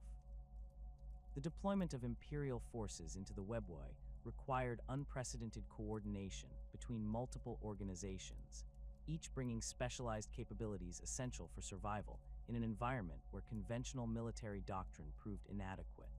The Adeptus Custodes formed the backbone of the defensive effort, their superior equipment and training making them capable of sustained combat against demonic entities that could tear apart normal humans with casual ease. However, even the Emperor's personal guardians found themselves struggling against enemies that could ignore physical laws and manifest abilities that defied rational understanding. The Legio Cybernetica provided heavy support in the form of battle automata that could operate effectively in environments where human crews would be driven insane by exposure to warp phenomena. These robotic warriors, controlled by tech adepts operating from shielded command posts, brought devastating firepower to bear against demonic hordes while remaining immune to the psychological warfare that formed a crucial component of chaos tactics. Castellac's battle automata advanced through webway tunnels with methodical precision, their bolt cannons and power fists reducing lesser demons to ethereal fragments, while their lack of souls made them invisible to many forms of supernatural detection. The inclusion of Sisters of Silence in the webway defense force represented a strategic decision of extraordinary importance. Their null fields provided the only reliable method for disrupting the constant warp phenomena that plagued the tunnels, creating zones of relative stability where Imperial forces could regroup and resupply. The Sisters' anti-psychic abilities proved even more valuable in the webway than in conventional battlefields, as the environment itself was saturated with psychic energy that could overwhelm unprotected minds within minutes of exposure. Their presence allowed other Imperial forces to operate in areas that would otherwise be completely uninhabitable for normal humans. The tactical deployment of sister formations within the webway required careful consideration of their limited numbers and the vast scope of the defensive perimeter that needed to be maintained. Small teams of 3 to 5 sisters were positioned at critical junction points throughout the tunnel network, their null fields creating anchor points of stability that prevented the complete collapse of Imperial defensive lines. Larger formations of 20 to 30 sisters operated as mobile reserves, responding to breakthrough attempts by particularly powerful demonic entities that could overwhelm local defenses through sheer supernatural might. The nature of combat within the webway defied conventional military understanding, as battles were fought in environments where gravity might reverse without warning, time could flow backward or accelerate unpredictably, and the very ground beneath combatants' feet might transform into writhing masses of demonic flesh. The Sisters' null fields provided crucial protection against these reality distortions, creating bubbles of normal space-time where Imperial weapons functioned reliably and tactical coordination remained possible. Without this protection, even the most disciplined custodian guards found themselves disoriented and vulnerable to attacks that exploited the malleable nature of warp-touched reality. The variety of demonic entities encountered within the breached webway reflected the complete breakdown of barriers between the material universe and the realm of chaos. Lesser demons poured through the gaps in endless streams, their numbers replenished faster than Imperial forces could destroy them. These creatures ranged from the blade-armed bloodletters of Khorne to the disease-ridden plague-bearers of Nurgle, each type requiring different tactical approaches and specialized weapons to eliminate effectively. The Sisters' Flamers proved particularly effective against Nurgle's servants, the purifying flames enhanced by their null fields to burn away both physical form and demonic essence simultaneously. Greater demons presented challenges that required concentrated efforts from multiple Imperial organizations working in perfect coordination. These entities possessed power levels that approached those of Primarchs, their abilities allowing them to reshape local reality according to their will while commanding lesser demons with absolute authority. The appearance of a great unclean one in the primary junction chamber beneath the palace required the combined efforts of 50 custodian guards, 2 Legio Cybernetica maniples, and an entire company of Sisters of Silence to contain and eventually banish back to the warp. The battle lasted for 6 hours of continuous combat, with the Sisters' null fields preventing the demon from regenerating its wounds, while custodian power weapons carved away portions of its bloated form. The coordination between different Imperial forces operating in the webway required the development of new communication protocols and tactical procedures. Standard Vox equipment frequently malfunctioned in the presence of warp phenomena, forcing commanders to rely on visual signals and pre-arranged movement patterns to coordinate their forces. The Sisters' training in silent communication proved invaluable in these circumstances, as their hand signals and body language could convey complex tactical information without relying on potentially compromised electronic systems. Their ability to operate effectively without verbal communication became a model that other Imperial forces attempted to emulate with varying degrees of success. The supply and logistics challenges posed by extended operations in the webway pushed Imperial organizational capabilities to their limits. Ammunition, food, medical supplies, and replacement equipment had to be transported through tunnels where reality itself was unstable, making conventional supply chains impossible to maintain. The Sisters' null fields proved essential for protecting supply convoys from demonic interference, their presence allowing cargo haulers and medical personnel to traverse sections of the webway that would otherwise be impassable. The establishment of fortified supply depots at regular intervals throughout the tunnel network required constant vigilance, as demons would attempt to corrupt or destroy these facilities whenever Imperial defenses showed any sign of weakness. The medical challenges encountered during webway operations reflected the unique nature of injuries sustained in combat against demonic entities. Wounds inflicted by demon claws or warp-touched weapons often refused to heal normally, becoming infected with supernatural corruption that could spread throughout a victim's body if left untreated. The Sisters' null fields provided some protection against this corruption, their anti-psychic auras helping to prevent the worst effects of demonic contamination, while injured personnel received medical attention. However, severe cases required evacuation to specialized medical facilities on Terra, where apothecaries trained in treating warp-related injuries could provide appropriate care. The psychological impact of extended combat in the webway created additional challenges for Imperial commanders attempting to maintain unit cohesion and morale. Even the most disciplined soldiers found their sanity strained by constant exposure to environments where the fundamental laws of reality no longer applied consistently. The Sisters' presence provided psychological as well as physical protection, their null fields creating zones where personnel could rest and recover without being subjected to the constant psychic pressure that pervaded the corrupted tunnels. Regular rotation schedules ensured that no individual spent more than a few days in the webway without relief, though the limited number of available personnel made such rotations increasingly difficult to maintain as the conflict dragged on. The strategic importance of specific locations within the webway network required the establishment of heavily fortified positions that could withstand sustained demonic assault while serving as bases for offensive operations. The primary gateway chamber, located directly beneath the Imperial Palace, became the focal point of Imperial defensive efforts. This massive space, originally designed to accommodate the webway portals that would connect Terra to distant worlds, was transformed into a fortress bristling with defensive weapons and protected by overlapping fields of fire from multiple Imperial organizations. The Sisters established a permanent presence in this chamber, their null fields providing a foundation of stability that allowed other forces to operate effectively despite the constant warp phenomena swirling around them. The discovery of intact sections of the original Eldar webway network provided both opportunities and dangers for Imperial forces operating in the tunnels. These areas retained their original protective barriers and remained relatively free from demonic contamination, offering potential staging areas for offensive operations against Chaos forces.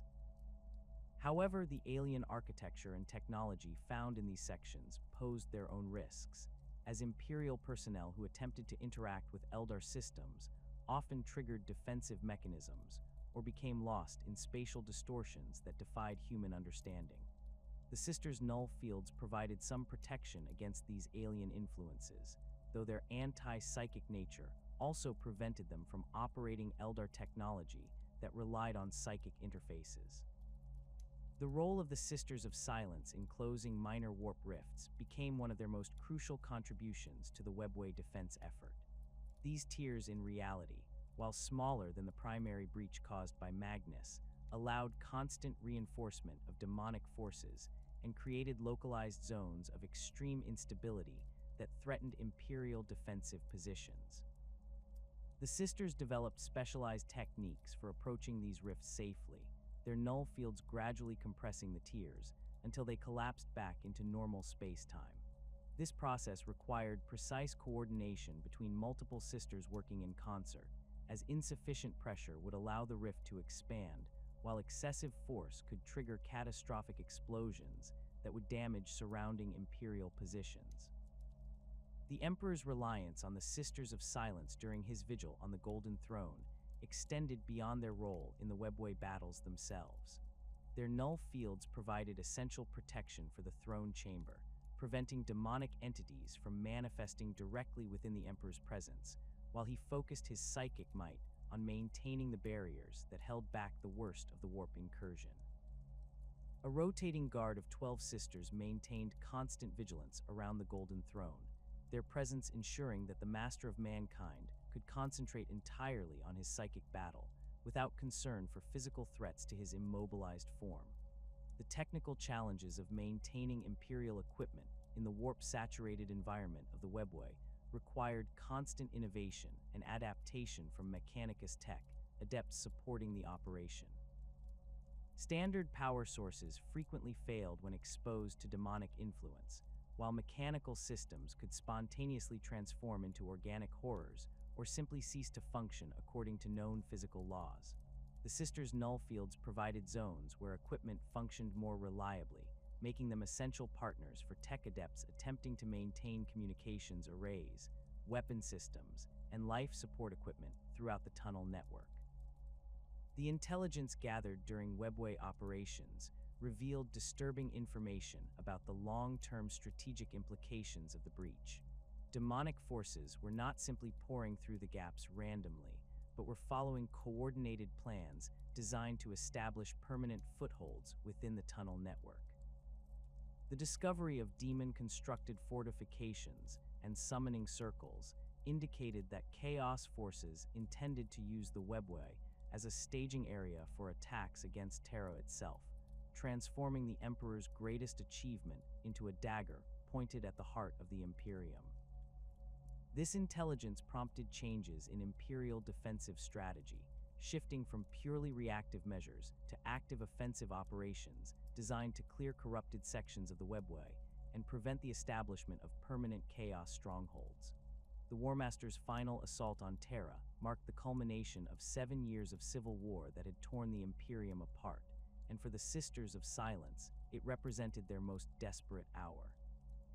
As Horus's massive invasion fleet emerged from the warp at the edge of the Sol system, the Sisterhood found themselves facing the prospect of total annihilation alongside the rest of humanity. Their numbers had already been severely depleted by years of constant warfare in the webway beneath the Imperial Palace, where they had fought alongside the Adeptus Custodes and Legio Cybernetica to contain the demonic incursion unleashed by Magnus, the Red's catastrophic breach. The few hundred sisters who remained operational on Terra represented the last remnants of an organization that had once numbered in the thousands across the galaxy. The strategic deployment of the remaining sisters across Terra's defensive network required careful consideration of their unique capabilities and the specific threats posed by the traitor forces approaching the system. Intelligence reports indicated that Horus had assembled not merely Space Marine legions and mortal auxiliaries, but also contingents of possessed Astartes, demon engines, and bound warp entities that would serve as shock troops in the coming assault.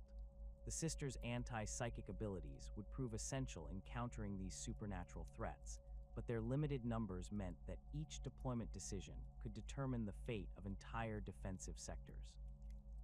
The coordination between the Sisters of Silence and the Loyalist Space Marine legions defending Terra began during the initial phases of the siege preparation.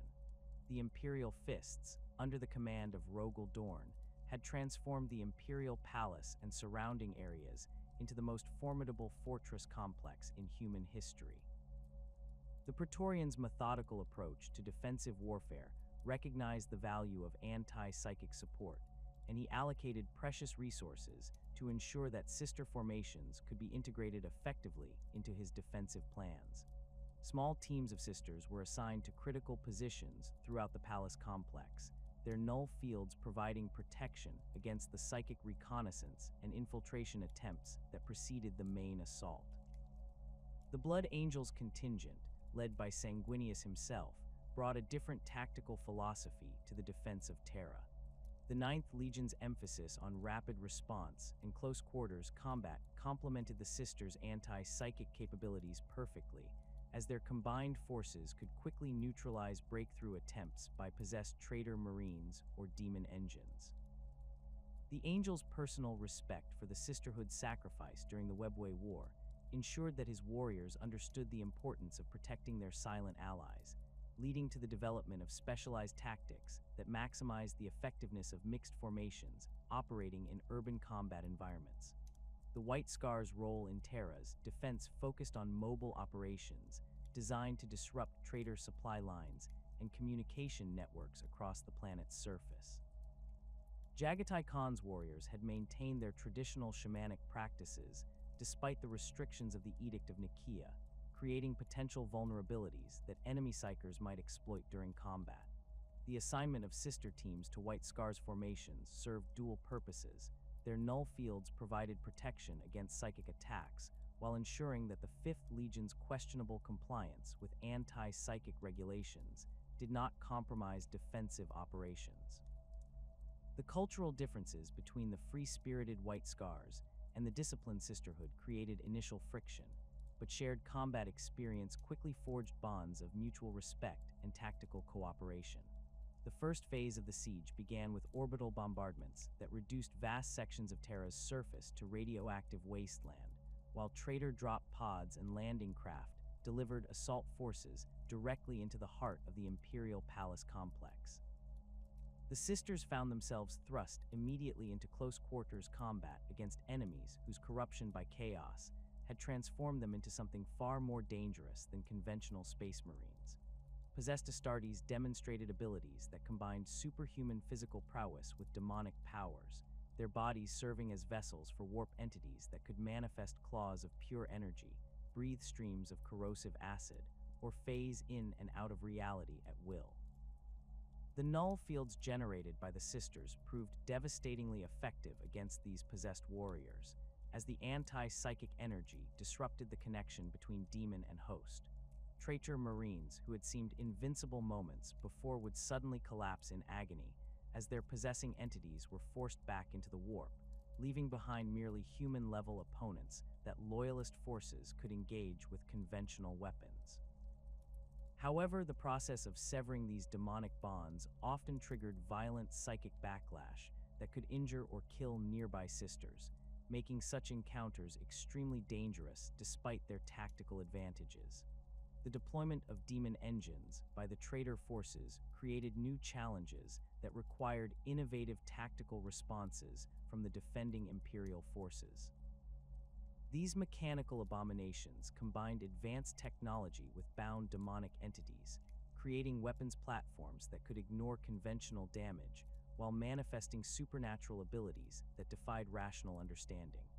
Defilers strode through the palace corridors on mechanical spider legs, their battle cannons reducing defensive positions to rubble, while the demons bound within their hulls projected fear and madness into the minds of nearby defenders.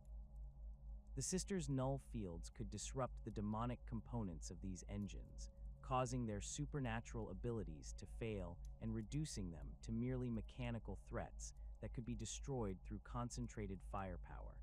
The systematic nature of the traitor assault revealed the extent to which Chaos forces had prepared for this final confrontation. Enemy commanders demonstrated detailed knowledge of the palace's defensive layout, suggesting extensive intelligence gathering through both conventional and supernatural means.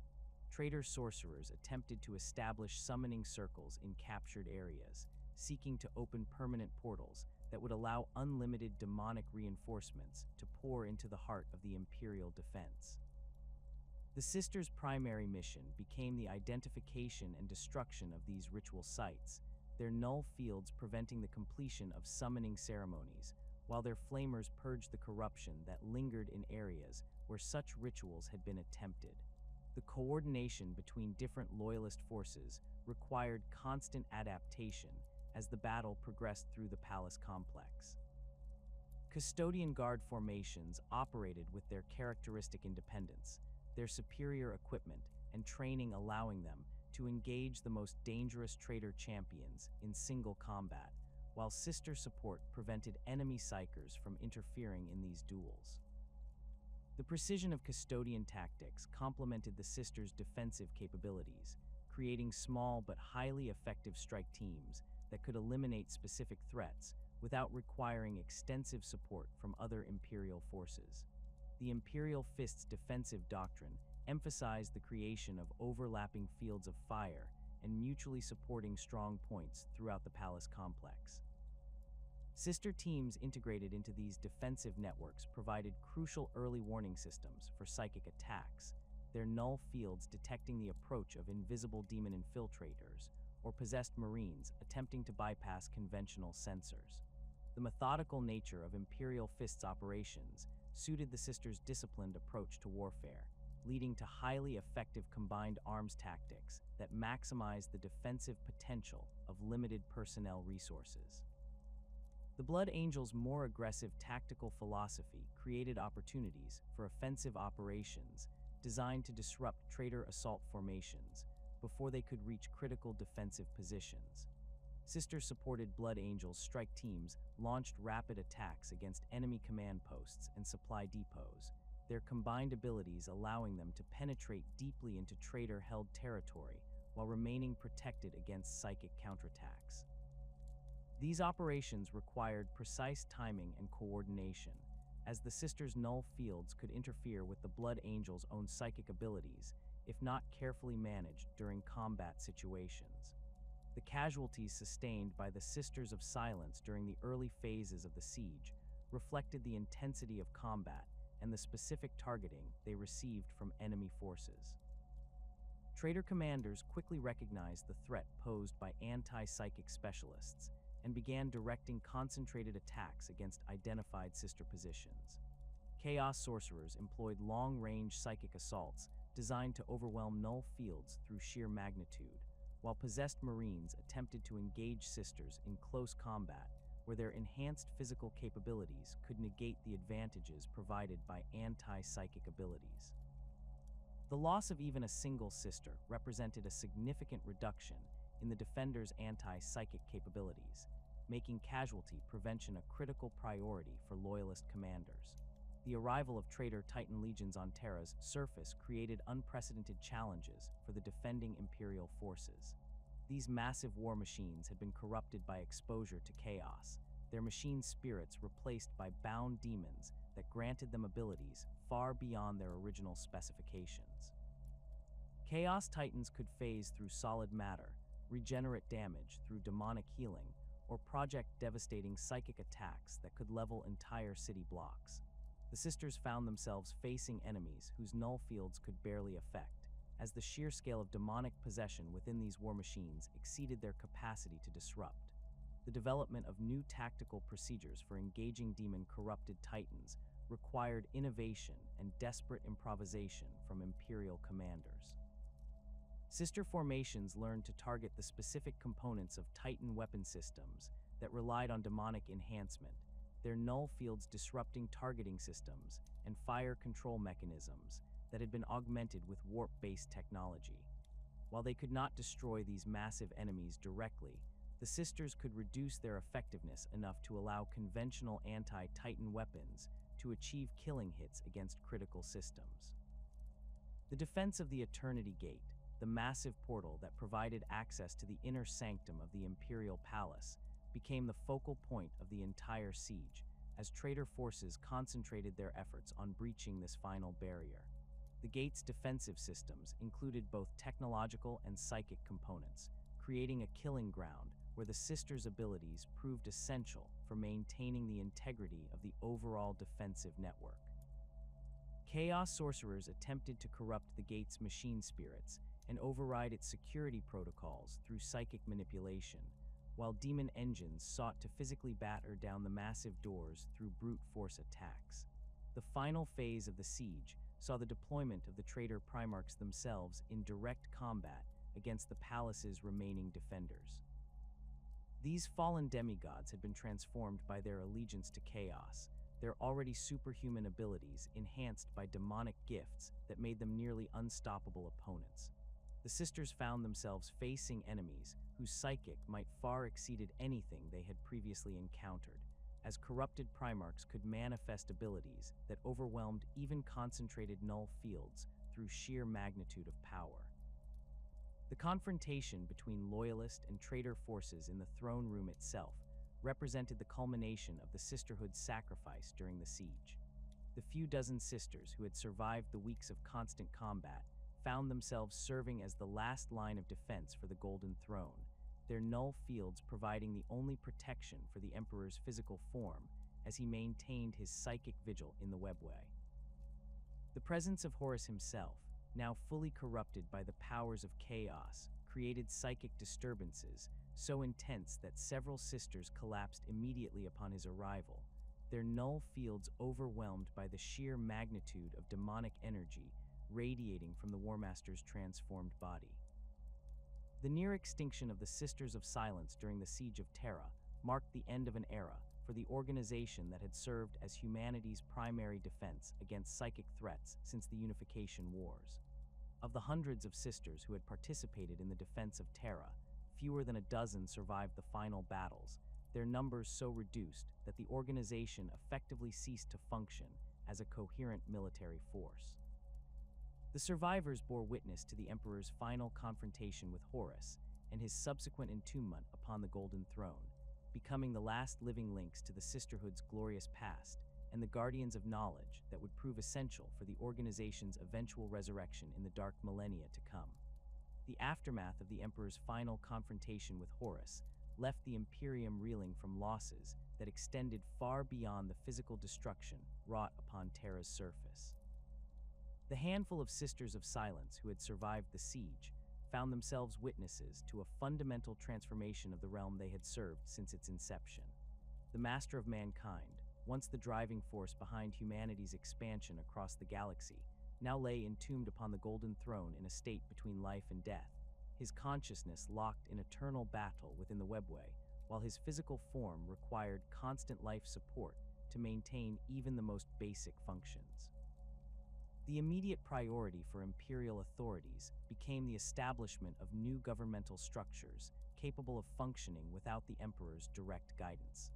The formation of the High Lords of Terra marked the beginning of a bureaucratic revolution that would reshape every aspect of imperial administration, including the military organizations that had served the Master of Mankind during the Great Crusade and Horus Heresy.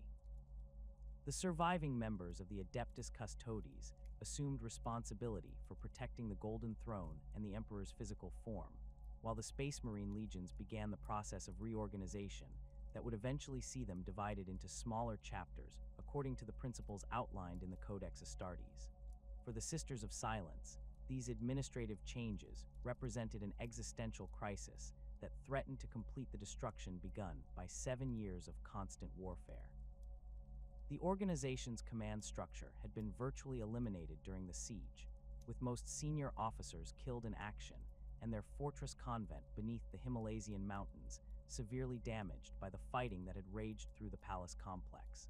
The few surviving sisters possessed neither the authority nor the resources necessary to rebuild their organization from the devastation that surrounded them, leaving them dependent on the goodwill of other imperial institutions for their very survival. The assessment of the Sisterhood's remaining assets revealed the magnitude of the challenge facing any potential reconstruction effort. The primary fortress convent had suffered extensive structural damage during the Webway War, with entire sections collapsed or contaminated by warp energy that made them uninhabitable for normal humans.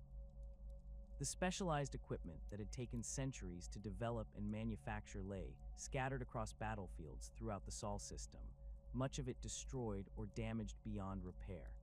The carefully maintained archives that contain the accumulated knowledge of anti-psychic warfare techniques, recruitment protocols, and organizational traditions had been dispersed or lost during the chaotic final phases of the siege. The political climate following the Heresy proved equally challenging for the Sisterhood's prospects of recovery. The new imperial administration viewed the Emperor's previous policies and institutions with suspicion, particularly those that had failed to prevent or adequately respond to the traitor uprising. The Sisters of Silence found themselves associated in many minds with the Edict of Nicaea and its enforcement, policies that had arguably weakened the Imperium's ability to detect and counter the psychic corruption that had facilitated Horus's rebellion.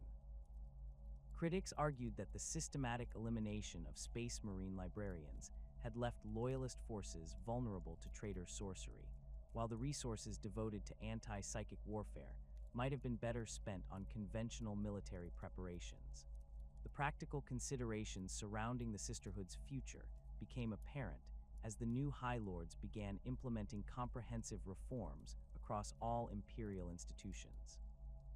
The Codex Astartes mandated the division of Space Marine legions into smaller chapters, reducing the concentration of military power that had enabled the Heresy while creating more manageable units that could be deployed across the galaxy without threatening imperial authority. Similar principles influenced decisions regarding other military organizations, with preference given to structures that distributed capabilities rather than concentrating them in single institutions. The surviving Sisters of Silence found themselves scattered across Terra and the surrounding system, their small numbers making it impossible to maintain the concentrated formations that had defined their tactical doctrine throughout the Great Crusade. Individual sisters or small groups were assigned to various imperial organizations based on immediate needs rather than long-term strategic planning, effectively beginning the process of dissolution that would characterize the sisterhood's fate for the next 10 millennia.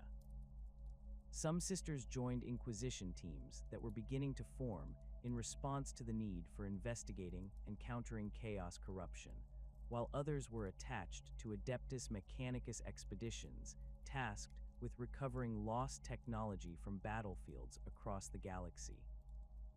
The integration of former Sisters of Silence into other imperial organizations proceeded according to the specific needs and capabilities of their new hosts, rather than any coordinated plan for preserving the sisterhood's institutional knowledge.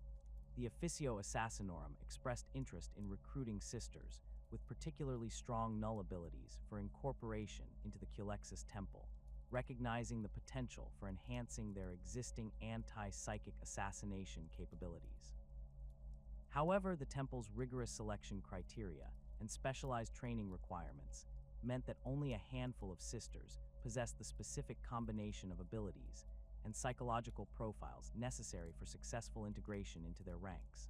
The nascent Inquisition proved more receptive to incorporating former sisters into their operations, as the organization's mandate to investigate and eliminate threats to imperial security aligned closely with the sisterhood's traditional mission.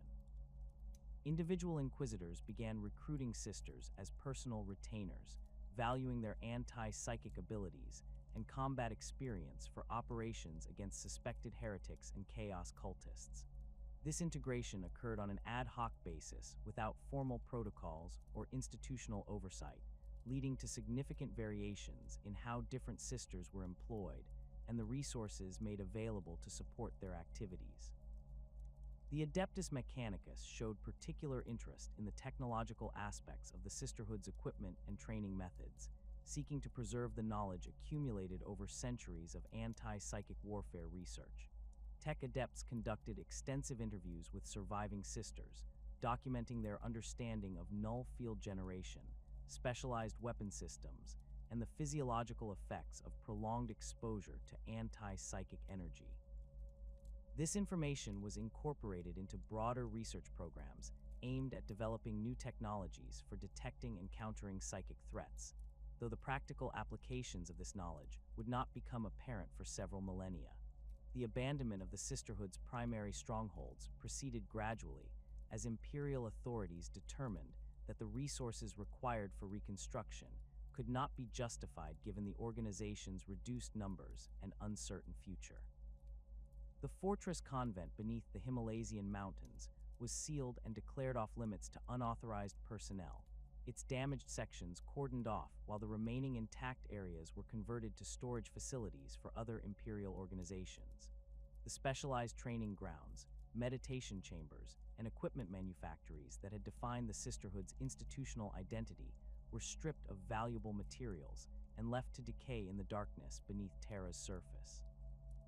The dispersal of the sisterhood's archives represented one of the most significant losses from an institutional perspective, as these repositories contained centuries of accumulated knowledge about anti-psychic warfare, pariah genetics, and the operational history of humanity's primary defense against supernatural threats.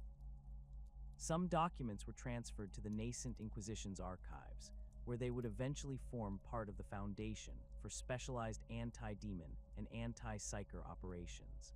Other materials were incorporated into Adeptus Mechanicus data vaults, their technical specifications and research findings contributing to ongoing studies of human genetic variation and psychic phenomena. The majority of the Sisterhood's records, however, were simply lost during the chaotic reorganization that followed the Heresy's conclusion. Administrative personnel lacked the expertise necessary to properly catalog and preserve documents written in the Sisterhood's specialized terminology, while the urgent need to establish new governmental structures left little time or resources for preserving institutional memories that seemed irrelevant to immediate survival needs. Entire libraries of tactical manuals, training protocols, and historical records disappeared into the vast bureaucratic machinery of the emerging imperial administration, their contents forgotten until they would be desperately needed millennia later. The fate of individual sisters varied dramatically depending on their specific abilities, personal connections, and the circumstances of their integration into other imperial organizations. Those with the strongest null fields often found themselves recruited by organizations that valued their anti-psychic capabilities above other considerations, leading to careers as specialized operatives or researchers rather than traditional military roles. Sisters with extensive combat experience but weaker null abilities were more likely to be assigned to conventional military units, where their training and discipline made them valuable assets despite their reduced anti-psychic effectiveness. The psychological impact of the Sisterhood's dissolution proved as devastating as the physical losses sustained during the siege. The organization had developed a unique culture based on shared purpose, mutual support, and dedication to protecting humanity from supernatural threats. The sudden dispersal of survivors into unfamiliar organizations with different values and priorities created identity crises that many sisters struggled to resolve. Some adapted successfully to their new circumstances, finding meaning in continued service to the Imperium, even if their roles differed significantly from their original training.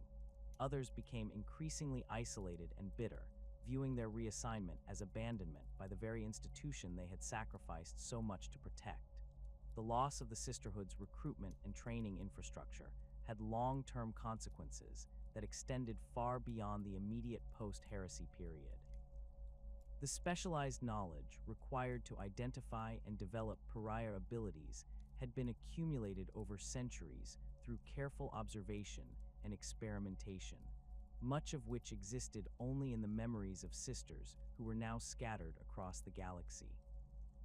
Without centralized facilities for training new recruits, the techniques for maximizing null field effectiveness and integrating anti-psychic abilities into combat doctrine began to deteriorate through disuse and incomplete transmission to successor organizations.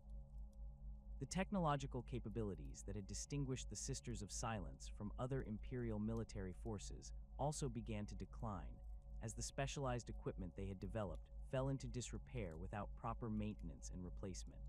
The flamers, bolt pistols, and power weapons that had been optimized for anti-psychic warfare required specific materials and manufacturing techniques that were not widely understood outside the Sisterhood itself.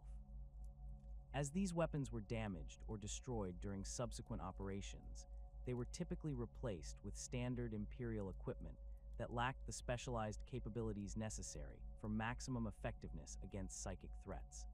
The strategic implications of the Sisterhood's dissolution became apparent as the Great Scouring progressed and Imperial forces encountered increasing numbers of chaos-corrupted enemies across the galaxy. The systematic elimination of traitor strongholds often required operations against possessed space marines, demon engines, and sorcerer-led cultist armies that employed supernatural abilities as primary weapons. The absence of concentrated anti-psychic forces meant that loyalist commanders had to rely on conventional tactics, and whatever limited psychic support they could muster from sanctioned Imperial psykers, approaches that proved far less effective than the specialized anti-psychic warfare techniques that the Sisters of Silence had perfected over centuries of development. The few sisters who remained active in Imperial service during the Scouring found themselves in high demand, as their unique capabilities became increasingly valuable for operations against chaos forces. Individual sisters attached to Space Marine chapters or Imperial Guard regiments often became the decisive factor in battles against psychically enhanced enemies, their null fields providing the only reliable method for neutralizing supernatural threats that conventional weapons could not affect. However, the limited number of available sisters meant that most Imperial forces had to operate without anti-psychic support, leading to higher casualty rates and longer campaigns than would have been necessary with proper specialist support. The integration of former sisters into the emerging Inquisition proved to be one of the more successful aspects of the dissolution process, as the organization's mission aligned closely with the sisterhood's traditional role as humanity's defense against supernatural threats. Inquisitors who recruited sisters as part of their retinues gained access to anti-psychic capabilities that proved invaluable for investigating chaos cults, demon incursions, and other supernatural phenomena that threatened Imperial security. The sisters' training in silent communication and covert operations complemented the Inquisition's need for discreet and effective operatives capable of functioning in hostile environments. The knowledge preservation efforts undertaken by various Imperial organizations during this period had mixed results, with some aspects of the sisterhood's expertise successfully transferred to successor institutions, while others were lost entirely. The Culexis Temple incorporated many of the sisterhood's training techniques into their own programs, though their focus on assassination rather than battlefield operations meant that much of the tactical doctrine developed for larger formations became irrelevant. The Inquisition preserved some of the sisterhood's investigative procedures and anti-psychic countermeasures, adapting them for use in their broader mission of protecting Imperial security from internal and external threats. The gradual fading of the Sisters of Silence from Imperial consciousness during the early millennia following the Heresy reflected both the practical consequences of their dissolution and the changing nature of the threats facing humanity. As the immediate crisis of the Scouring gave way to the longer-term challenges of governing a galaxy-spanning empire, the specialized anti-psychic warfare capabilities that the Sisterhood had provided seemed less immediately relevant than the conventional military forces needed to maintain order and defend against Xenos threats. The institutional memory of their contributions to Imperial victory began to fade as new generations of administrators and military commanders focused on contemporary challenges rather than historical precedents. The scattered survivors of the Sisterhood continued to serve the Imperium in various capacities throughout the early post-Heresy period, though their numbers continued to decline through natural attrition without any systematic recruitment or replacement program. Some sisters lived for centuries due to life extension treatments or favorable genetic factors, maintaining their anti-psychic abilities and combat skills long after their original organization had ceased to exist. These individuals often became legendary figures within the organizations they served, their unique capabilities and mysterious backgrounds creating reputations that outlasted their actual lifespans. The preservation of the Sisterhood's legacy depended entirely on the initiative of individual survivors who recognized the importance of maintaining their specialized knowledge and traditions. Small groups of sisters who had been assigned to the same Imperial organizations began forming informal networks, sharing information about anti-psychic techniques and coordinating their efforts to train potential successors. These underground networks operated without official sanction or support, relying on personal relationships and shared commitment to their original mission to maintain continuity with their disbanded organization. The establishment of hidden caches throughout the galaxy became a priority for sisters who possessed access to specialized equipment or archival materials from their former organization.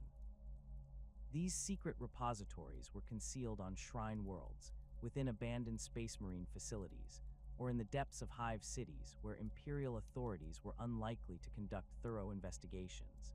Each cache contained carefully selected items that would be essential for rebuilding anti-psychic capabilities if the need arose: weapons, armor, training manuals, genetic testing equipment, and historical records that documented the Sisterhood's operational methods and tactical doctrines. The selection of cache locations required careful consideration of long-term security and accessibility factors. Sisters chose sites that were unlikely to be disturbed by normal Imperial activities while remaining accessible to individuals who possess the necessary knowledge and authorization codes. Ancient shrines dedicated to the Emperor's victory over psychic threats provided ideal locations, as their religious significance ensured ongoing maintenance, while their association with anti-psychic warfare made them natural gathering points for like-minded individuals. Some sisters established themselves as shrine keepers or religious hermits, using these positions to maintain surveillance over their hidden repositories while appearing to pursue conventional devotional activities. The recruitment of potential successors proceeded through careful observation and discreet testing rather than open solicitation. Sisters embedded within various imperial organizations watched for individuals who demonstrated unusual resistance to psychic influence or displayed the subtle signs that might indicate latent pariah abilities. This process required extraordinary patience and discretion, as revealing their true purpose could result in accusations of sedition or unauthorized military recruitment.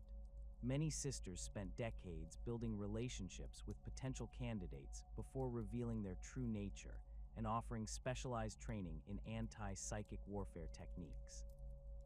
The training programs developed by these underground networks necessarily differed significantly from the comprehensive education that had been provided at the sisterhood's fortress convents.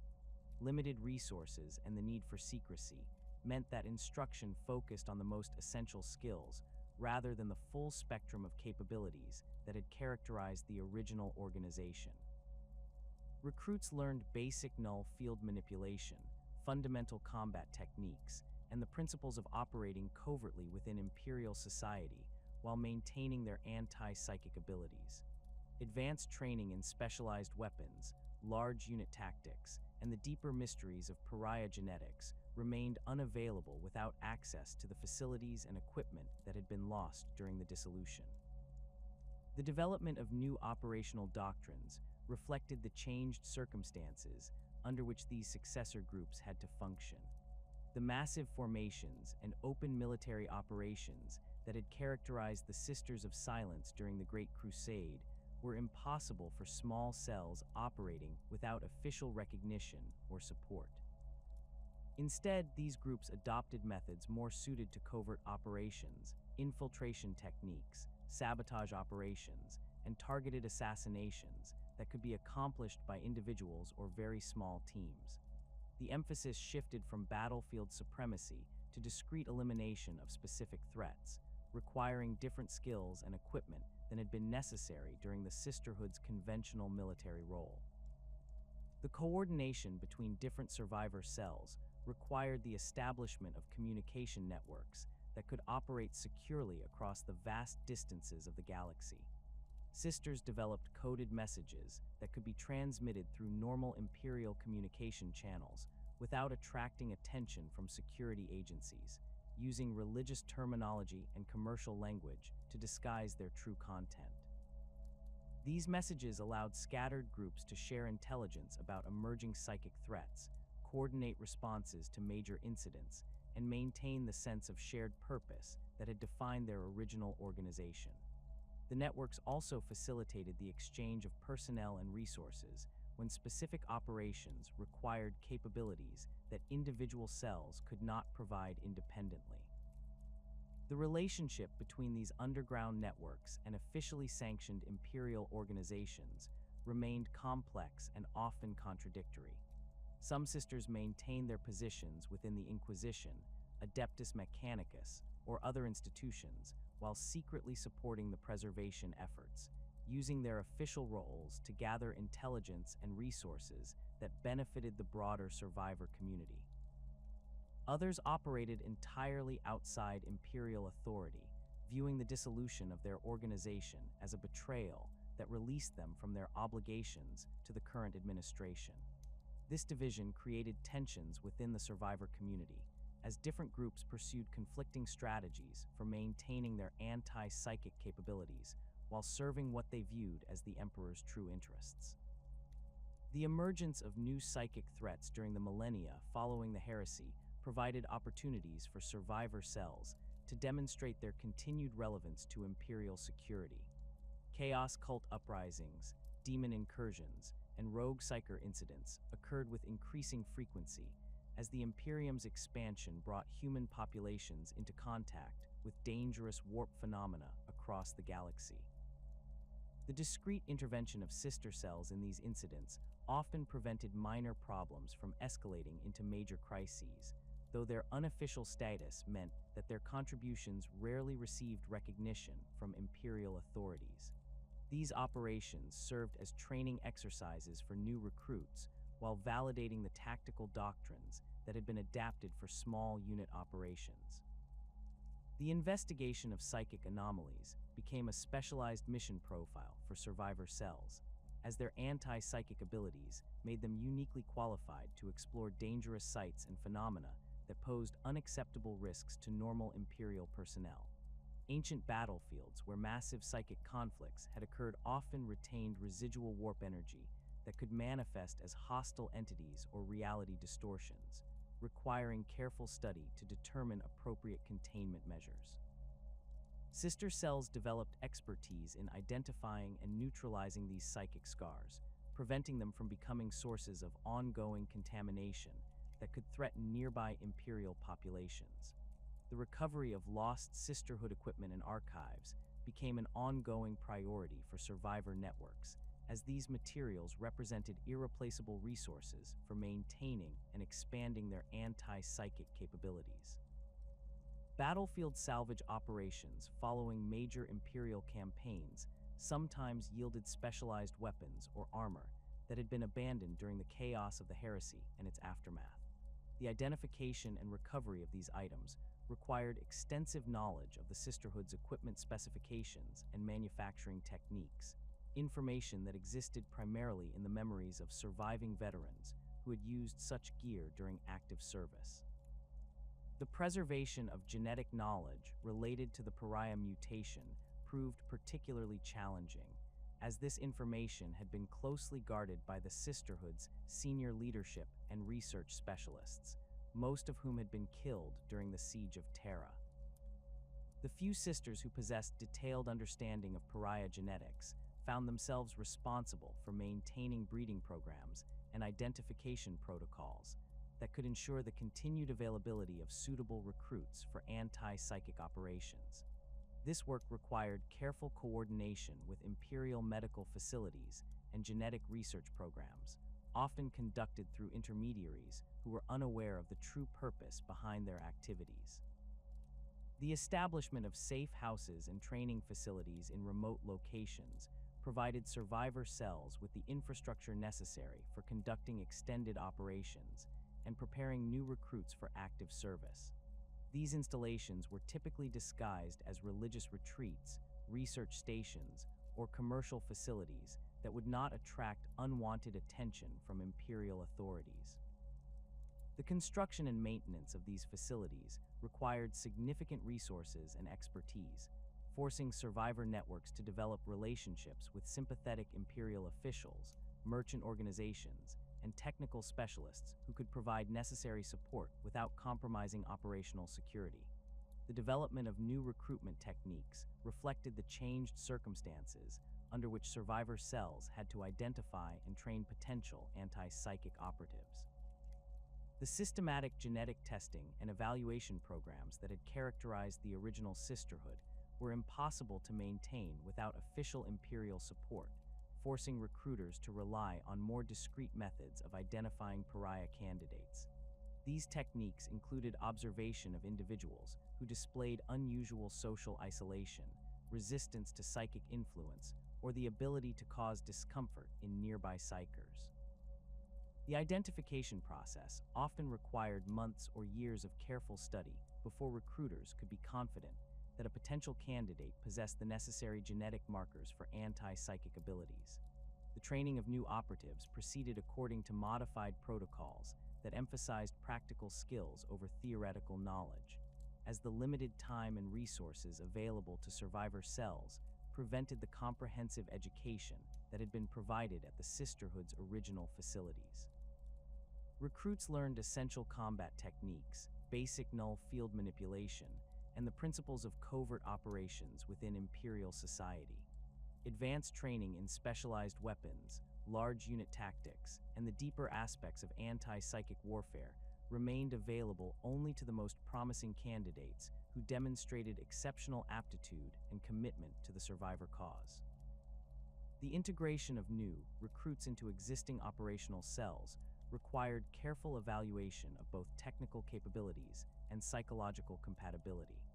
The isolation and secrecy that characterized survivor operations created unique stresses that not all candidates could handle successfully, while the anti-social nature of pariah genetics made team cohesion more challenging than in conventional military units.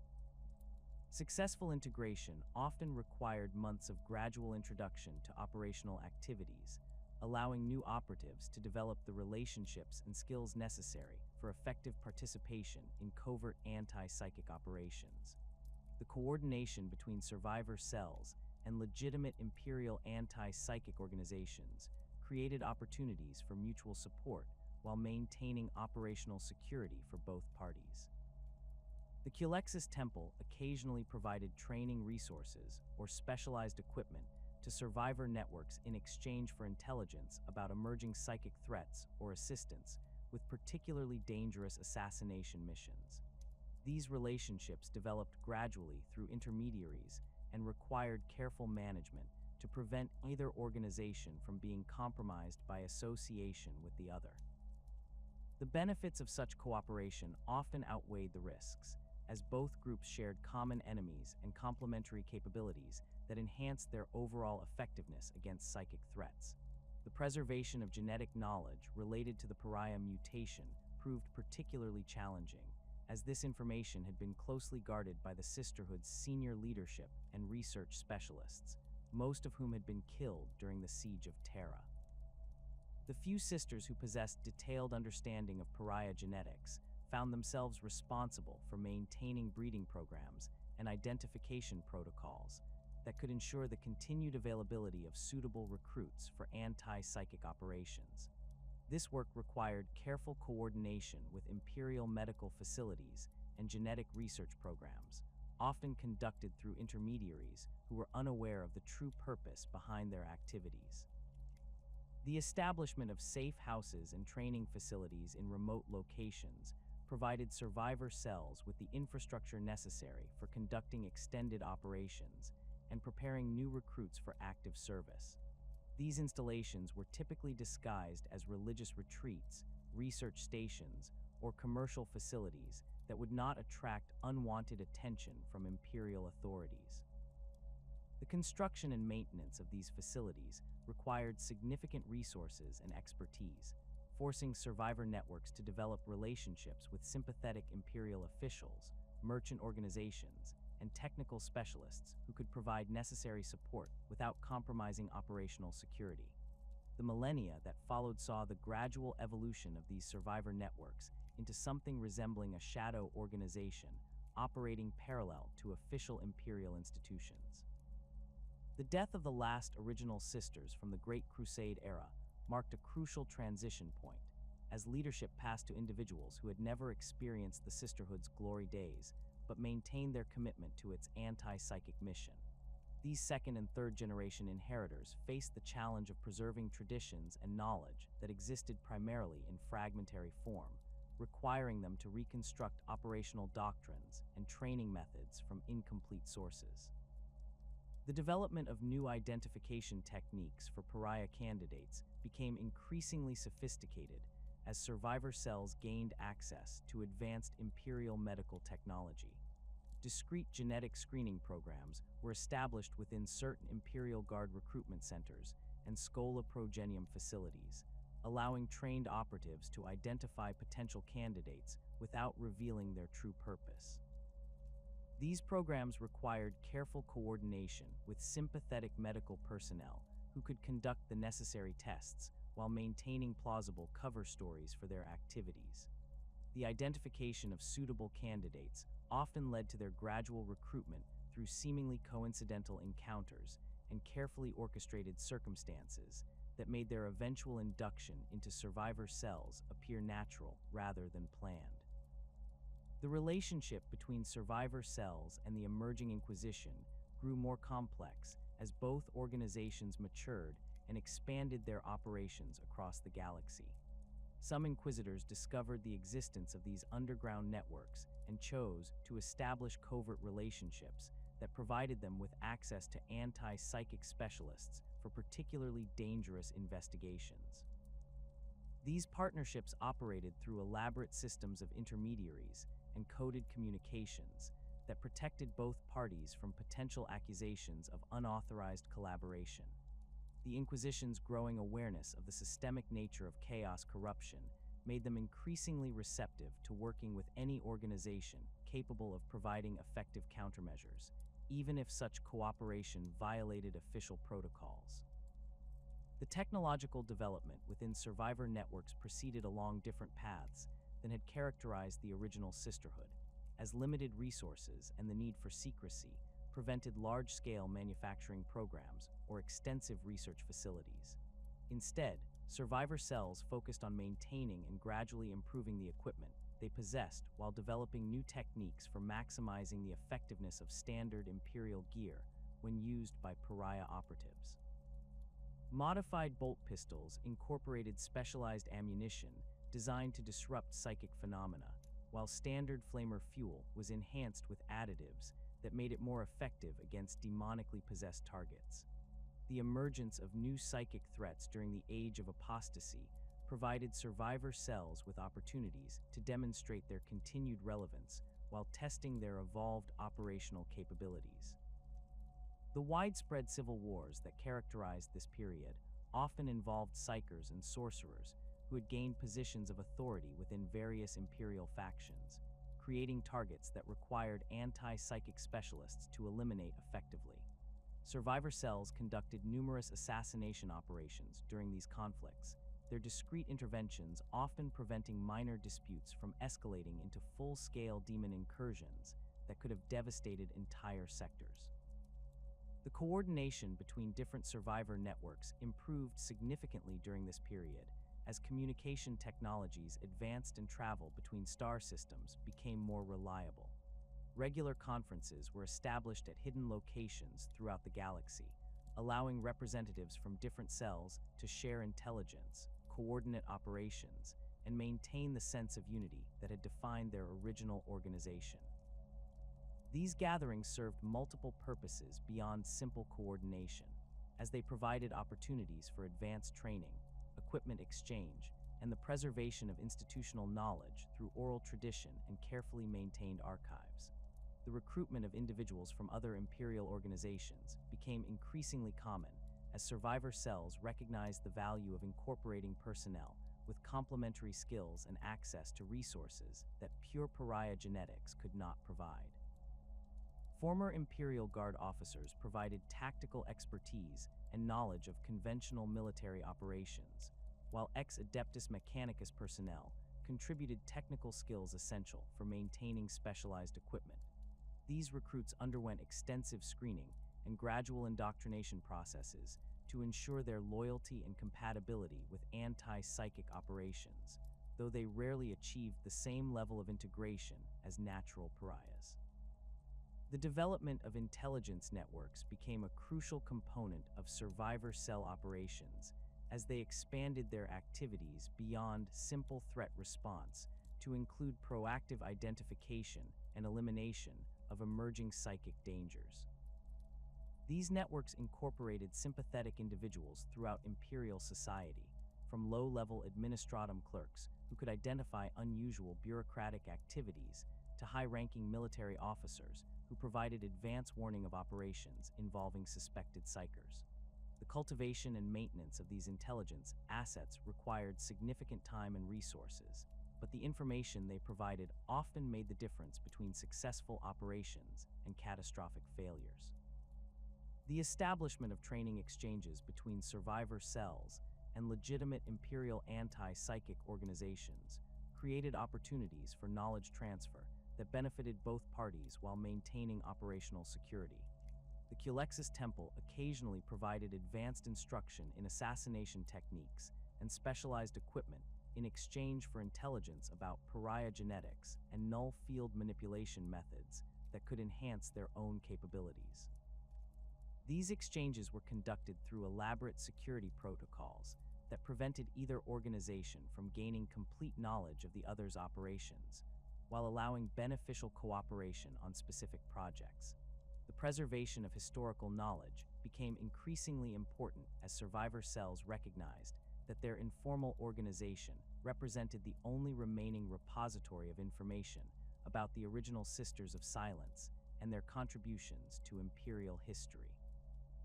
Dedicated archivists within the networks compiled comprehensive records of the Sisterhood's activities during the Great Crusade and Horus Heresy, combining surviving official documents with oral histories provided by the last original members.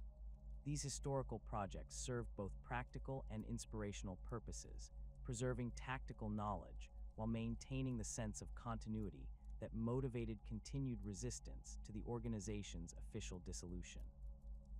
The evolution of operational doctrine within survivor networks reflected both the changed strategic environment and the limitations imposed by their unofficial status. Large-scale military operations became impossible without official Imperial support, forcing cells to focus on targeted interventions that could be accomplished with minimal resources and personnel. These operations typically involved the elimination of specific high-value targets, the disruption of chaos cult activities, or the containment of minor psychic incidents before they could escalate into major threats. The emphasis shifted from battlefield supremacy to surgical precision, requiring different skills and equipment than had been necessary during the Sisterhood's conventional military role. The development of new recruitment sources became essential, as traditional identification methods proved inadequate for maintaining the personnel levels necessary for expanded operations. Survivor cells established relationships with certain Space Marine chapters that had maintained their own anti-psychic specialists, creating informal exchanges that provided both organizations with access to additional pariah operatives when circumstances demanded. These relationships required careful negotiation to prevent conflicts between different organizational loyalties, while ensuring that both parties benefited from the arrangement. The integration of survivor cell operations with broader Imperial military campaigns became increasingly sophisticated as commanders recognized the value of anti-psychic support for conventional forces. Individual sisters or small teams were discreetly attached to Imperial Guard regiments or Space Marine companies, conducting operations in areas where psychic threats were anticipated, their presence providing crucial protection against supernatural attacks, while their unofficial status prevented potential political complications. These attachments were typically arranged through personal relationships rather than official channels, creating a network of mutual support that enhanced the effectiveness of both conventional and anti-psychic forces. The technological advancement within survivor networks accelerated during the later millennia as they gained access to more sophisticated Imperial manufacturing capabilities and research facilities. Improved null field generators allowed for the creation of more effective personal equipment, while advances in genetic screening techniques made the identification of pariah candidates more reliable and efficient. These developments were typically incorporated into survivor operations through carefully managed technology transfer programs that prevented the revelation of their true source, while ensuring that anti-psychic capabilities continued to evolve in response to emerging threats. The relationship between survivor cells and the Adeptus Sororitas became particularly complex as both organizations shared certain philosophical foundations and operational requirements. Some battle sisters demonstrated natural resistance to psychic influence that suggested latent pariah abilities, making them potential recruits for anti-psychic operations, while their existing training and equipment made integration relatively straightforward. However, the sororitas' strong institutional identity and religious devotion created potential conflicts with the secular mission focus that characterized most survivor cells, requiring careful evaluation of individual candidates before recruitment attempts were initiated. The return of Robute Guilliman to the galaxy during the closing years of the 41st millennium marked more than just the resurrection of a Primarch. It represented a fundamental shift in imperial military doctrine that would finally restore the Sisters of Silence to their rightful place within humanity's defense against the darkness. The Lord Commander's comprehensive review of imperial military capabilities revealed critical gaps in anti-psychic warfare that had developed over 10 millennia of institutional neglect, gaps that became increasingly dangerous as the Great Rift tore across the galaxy and unleashed unprecedented warp storms upon an already beleaguered Imperium. The Primarch's investigation into the fate of the Sisters of Silence began during his early months on Terra, as he sought to understand how the Imperium's military structure had evolved since his father's internment upon the Golden Throne.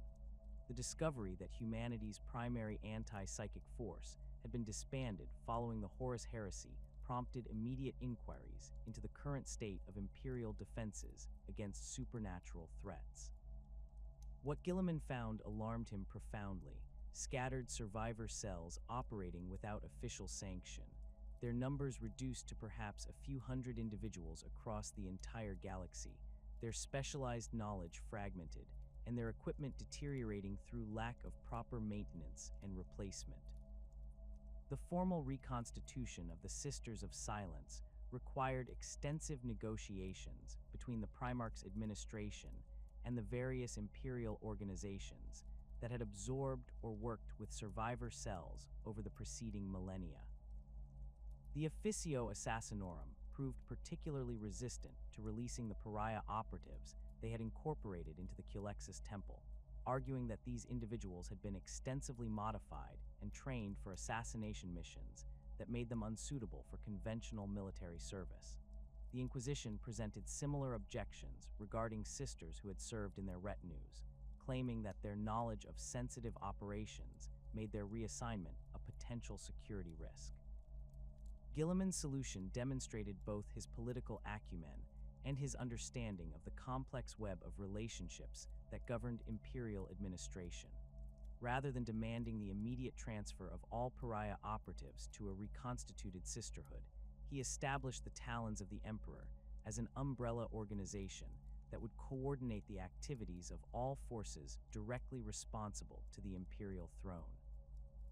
This structure allowed the Sisters of Silence to regain their institutional identity while maintaining operational relationships with other organizations that had benefited from their expertise during the millennia of official dissolution.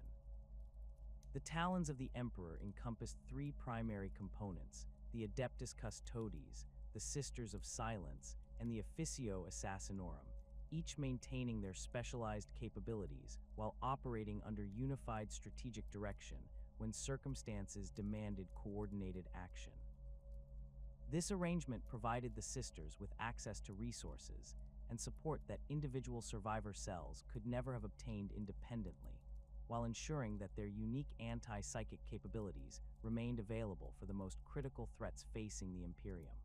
The Custodian Guard's role as the Emperor's personal protectors made them natural partners for the Sisters, whose null fields provided essential protection for operations in environments saturated with psychic energy.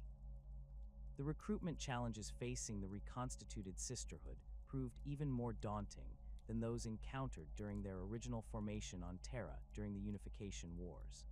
The pariah gene remained as rare as ever, occurring in perhaps one individual per 10 billion births across the human species, but the galaxy's vastly expanded population provided a correspondingly larger pool of potential candidates. The difficulty lay not in identifying suitable individuals, but in locating and recruiting them from among the countless billions of humans scattered across a million worlds, many of which had been cut off from imperial contact by the Great Rift's formation. The establishment of new recruitment networks required careful coordination with existing imperial institutions that possessed the infrastructure necessary for galaxy-wide personnel screening. The Adeptus Astra Telepathica proved particularly valuable in this regard, as their facilities for identifying and training psykers could be easily modified to detect individuals with anti-psychic abilities instead. The Schola Progenium contributed by incorporating pariah identification protocols into their standard psychological evaluations, allowing them to identify potential candidates among the orphans and foundlings who formed their primary recruitment pool. The integration of advanced genetic screening technologies developed during the millennia since the Sisterhood's dissolution significantly improved the efficiency of candidate identification. Portable gene scanners could detect the specific markers associated with the pariah mutation within minutes, allowing recruitment teams to process thousands of potential candidates in the time it would have taken their predecessors to evaluate dozens. These technological advances were particularly valuable when screening populations on worlds that had been isolated from Imperial contact for extended periods, as such isolation often led to higher concentrations of rare genetic traits through founder effects and genetic drift. The training protocols developed for new recruits combined the traditional methods preserved by survivor cells with innovations inspired by advances in Imperial military doctrine and technology. The basic curriculum remained focused on developing null field manipulation, close quarters combat techniques, and the specialized skills necessary for anti-psychic warfare. However, the expanded scope of modern Imperial operations required additional training in areas that had been less critical during the Great Crusade era: void warfare tactics, coordination with mechanized forces, and the use of advanced communication systems that could function reliably in the presence of strong null fields. The fortress convent infrastructure necessary to support large-scale training operations required extensive construction projects across multiple worlds within the Sol system and beyond. The original facility beneath the Himalayan mountains was restored and expanded, its damaged sections rebuilt according to improved designs that incorporated 10 millennia of advances in defensive architecture and life support technology. Additional training centers were established on Luna, Mars, and several heavily fortified shrine worlds, providing redundancy that would prevent a single catastrophic attack from crippling the Sisterhood's ability to train new recruits. The equipment development programs initiated during the reconstitution process benefited from both recovered archival materials and technological advances that had occurred during the Sisterhood's absence.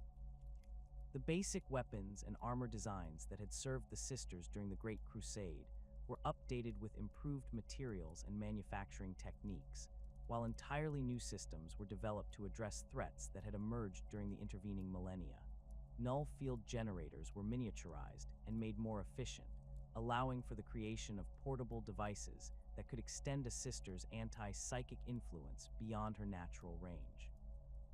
The integration of Primaris Space Marine technology into Sisterhood equipment proved particularly beneficial, as the improved power armor systems developed for the new Astartes could be adapted for use by pariah operatives. These modifications required careful engineering to ensure that the armor systems remained functional in the presence of null fields, but the resulting protection levels far exceeded what had been available to the original Sisters. The improved mobility and survivability provided by this equipment allowed modern Sisters of Silence to operate in environments and against threats that would have been prohibitively dangerous for their predecessors. The coordination between Sisters of Silence and Primaris Space Marine forces during the Adeptus Crusade required the development of new tactical doctrines that could accommodate the capabilities and limitations of both organizations.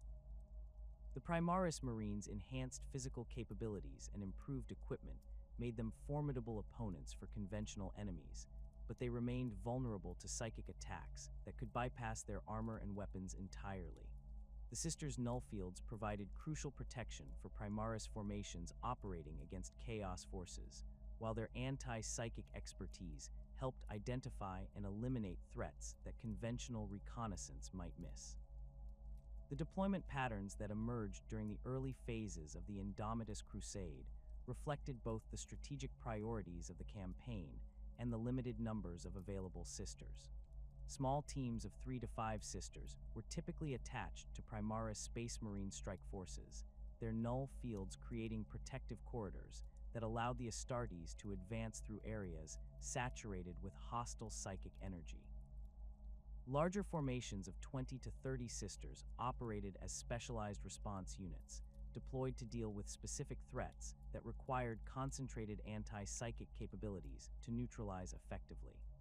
The liberation of worlds that had fallen under chaos influence during the millennia preceding the Great Rift's formation provided numerous opportunities for the reconstituted sisterhood to demonstrate their tactical value.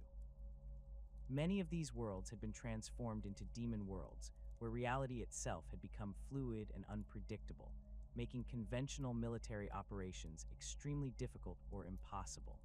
The Sisters' null fields could create zones of stability within these nightmare realms, allowing Imperial forces to establish footholds and gradually expand their control through systematic elimination of demonic strongholds.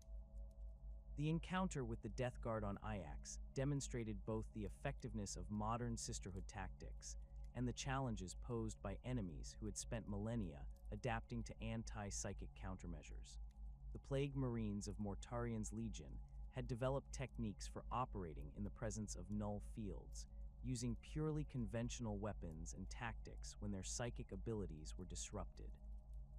However, the Sisters' Flamers proved devastatingly effective against Nurgle's servants, the purifying flames enhanced by null fields to burn away both physical corruption and demonic essence simultaneously. The coordination with Adeptus Mechanicus forces during the Indomitus Crusade created new opportunities for technological advancement and tactical innovation. Tech priests studying the Sisters' null fields developed improved understanding of anti-psychic phenomena that led to advances in machine spirit protection and psychic shielding for Imperial equipment. These developments proved particularly valuable when operating in environments where demonic corruption could turn Imperial technology against its users, as null field enhancement made mechanical systems more resistant to supernatural interference. The investigation of ancient battlefields and lost worlds during the Crusade revealed the extent to which psychic corruption had spread throughout the galaxy during the millennia of Imperial decline. Entire systems had been transformed into warp storms or demon worlds, their populations either killed or transformed into creatures that bore little resemblance to their human origins. The Sisters' ability to operate safely in these environments made them invaluable for reconnaissance missions and the recovery of critical intelligence about the scope and nature of chaos infiltration. The development of new tactical procedures for combating the various chaos factions required careful study of their evolving capabilities and weaknesses. The Thousand Sons had spent 10 millennia refining their sorceress abilities, creating new spells and summoning techniques that posed unprecedented challenges for anti-psychic forces. The Sisters adapted by developing more sophisticated null field manipulation techniques that could disrupt specific types of psychic phenomena while leaving others unaffected, allowing for more precise countermeasures against different categories of supernatural threats. The encounter with the Emperor's children on Belial IV revealed how the followers of Slaanesh had evolved their tactics to account for anti-psychic opposition. The Noise Marines of the Third Legion had developed sonic weapons that could function effectively even when their psychic enhancements were disrupted, forcing the Sisters to adapt their own equipment and tactics to counter these new threats. The development of improved audio dampeners and sonic shielding became a priority for Sisterhood equipment programs, leading to innovations that benefited other Imperial forces operating against similar enemies. The coordination with Imperial Guard forces during planetary liberation campaigns required extensive training in combined arms operations that had not been necessary during the Sisters' original service period.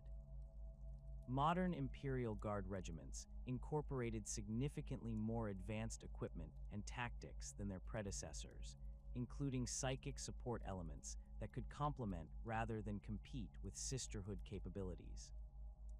The development of integrated operational procedures allowed Guard Psykers and Sisters of Silence to work together effectively, with null fields providing protection for sanctioned Psykers, while their abilities provided reconnaissance and communication support that enhanced overall operational effectiveness. The establishment of permanent Sisterhood presence on reclaimed worlds became a standard component of Indomitus Crusade operations, as the experience of previous campaigns had demonstrated that chaos corruption could return quickly if not continuously monitored and suppressed. Small detachments of sisters were stationed at key locations throughout newly liberated systems, their null fields providing early warning systems for psychic phenomena, while their combat capabilities allowed them to respond immediately to emerging threats. These permanent deployments required significant resources and personnel, but the prevention of Ray corruption proved far more cost-effective than repeated liberation campaigns. The integration of new technologies into sisterhood operations accelerated as the Adeptus Crusade progressed and Imperial forces gained access to advanced systems that had been developed during the millennia of isolation. Improved Vox systems could function reliably in the presence of null fields, allowing for better coordination between sisters and other Imperial forces. Enhanced armor systems incorporated adaptive camouflage and improved life support capabilities that allowed operations in previously inaccessible environments.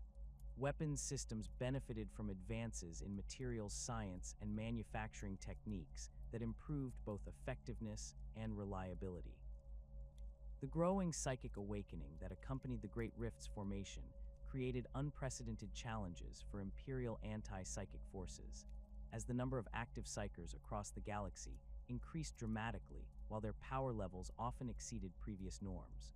The sisters found themselves dealing not only with traditional threats like chaos sorcerers and demon incursions, but also with newly awakened psykers whose abilities manifested unpredictably and often catastrophically. The development of new containment and suppression techniques became a priority, as conventional methods proved inadequate for dealing with psykers whose power levels exceeded established parameters. The coordination with the Adeptus Astra Telepathica in managing the psychic awakening required careful balance between suppression and utilization of emerging psychic talents. While the Sisters' mission focused on eliminating dangerous psykers, the Imperium's need for sanctioned psykers to maintain communication and navigation capabilities meant that potential candidates had to be evaluated and processed rather than simply eliminated. The development of screening procedures that could distinguish between salvageable and irredeemably dangerous psykers became a crucial component of sisterhood operations during this period. The investigation of the cicatrix maledictum itself required specialized equipment and procedures that pushed the limits of Imperial anti-psychic technology. The Great Rift represented a permanent tier in reality that defied conventional understanding, its effects extending far beyond simple warp storm phenomena to include temporal distortions, gravitational anomalies, and reality fluctuations that could transform matter at the molecular level.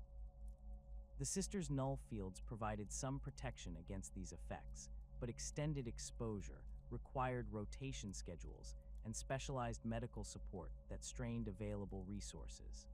The coordination with other Imperial organizations during the later phases of the Adeptus Crusade demonstrated the value of the integrated approach embodied by the Talons of the Emperor structure. Custodian Guard formations provided heavy assault capabilities that complemented the Sisters' anti-psychic specialization, while Officio Assassinorum operatives could eliminate specific high-value targets that required more subtle approaches than conventional military operations could provide. The combination of these capabilities under unified command created tactical options that none of the organizations could achieve independently. The establishment of the Adeptus Crusade's legacy infrastructure included provisions for maintaining and expanding sisterhood capabilities throughout the reclaimed territories. Training facilities were established on multiple worlds to ensure continued recruitment and development of anti-psychic specialists, while supply networks were created to support the specialized equipment requirements of sisterhood operations. The integration of these systems with broader Imperial military logistics required extensive coordination, but provided the foundation for sustained anti-psychic operations across the expanded Imperial frontier.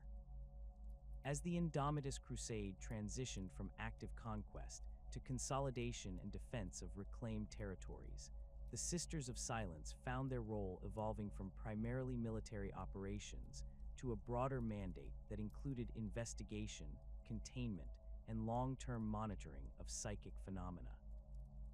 The establishment of permanent monitoring stations throughout the galaxy provided early warning systems for emerging threats while creating a network of rapid response capabilities that could address problems before they escalated into major crises. The reconstitution of the Sisters of Silence during the era Indomitus represented more than simply the restoration of a disbanded military organization. It marked the Imperium's recognition that humanity's expansion into an increasingly dangerous galaxy required specialized capabilities that conventional forces could not provide. The Sisterhood's integration into the Talons of the Emperor ensured that their unique abilities remained available for the most critical threats facing humanity, while their expanded recruitment and training programs provided the foundation for sustained operations across 1,000,000 worlds. As the 42nd millennium dawned and new threats emerged from the darkness beyond the Great Rift, the Silent Sentinels stood ready once again to serve as humanity's shield against the horrors of the warp, their null fields blazing like beacons of hope in an increasingly chaotic galaxy.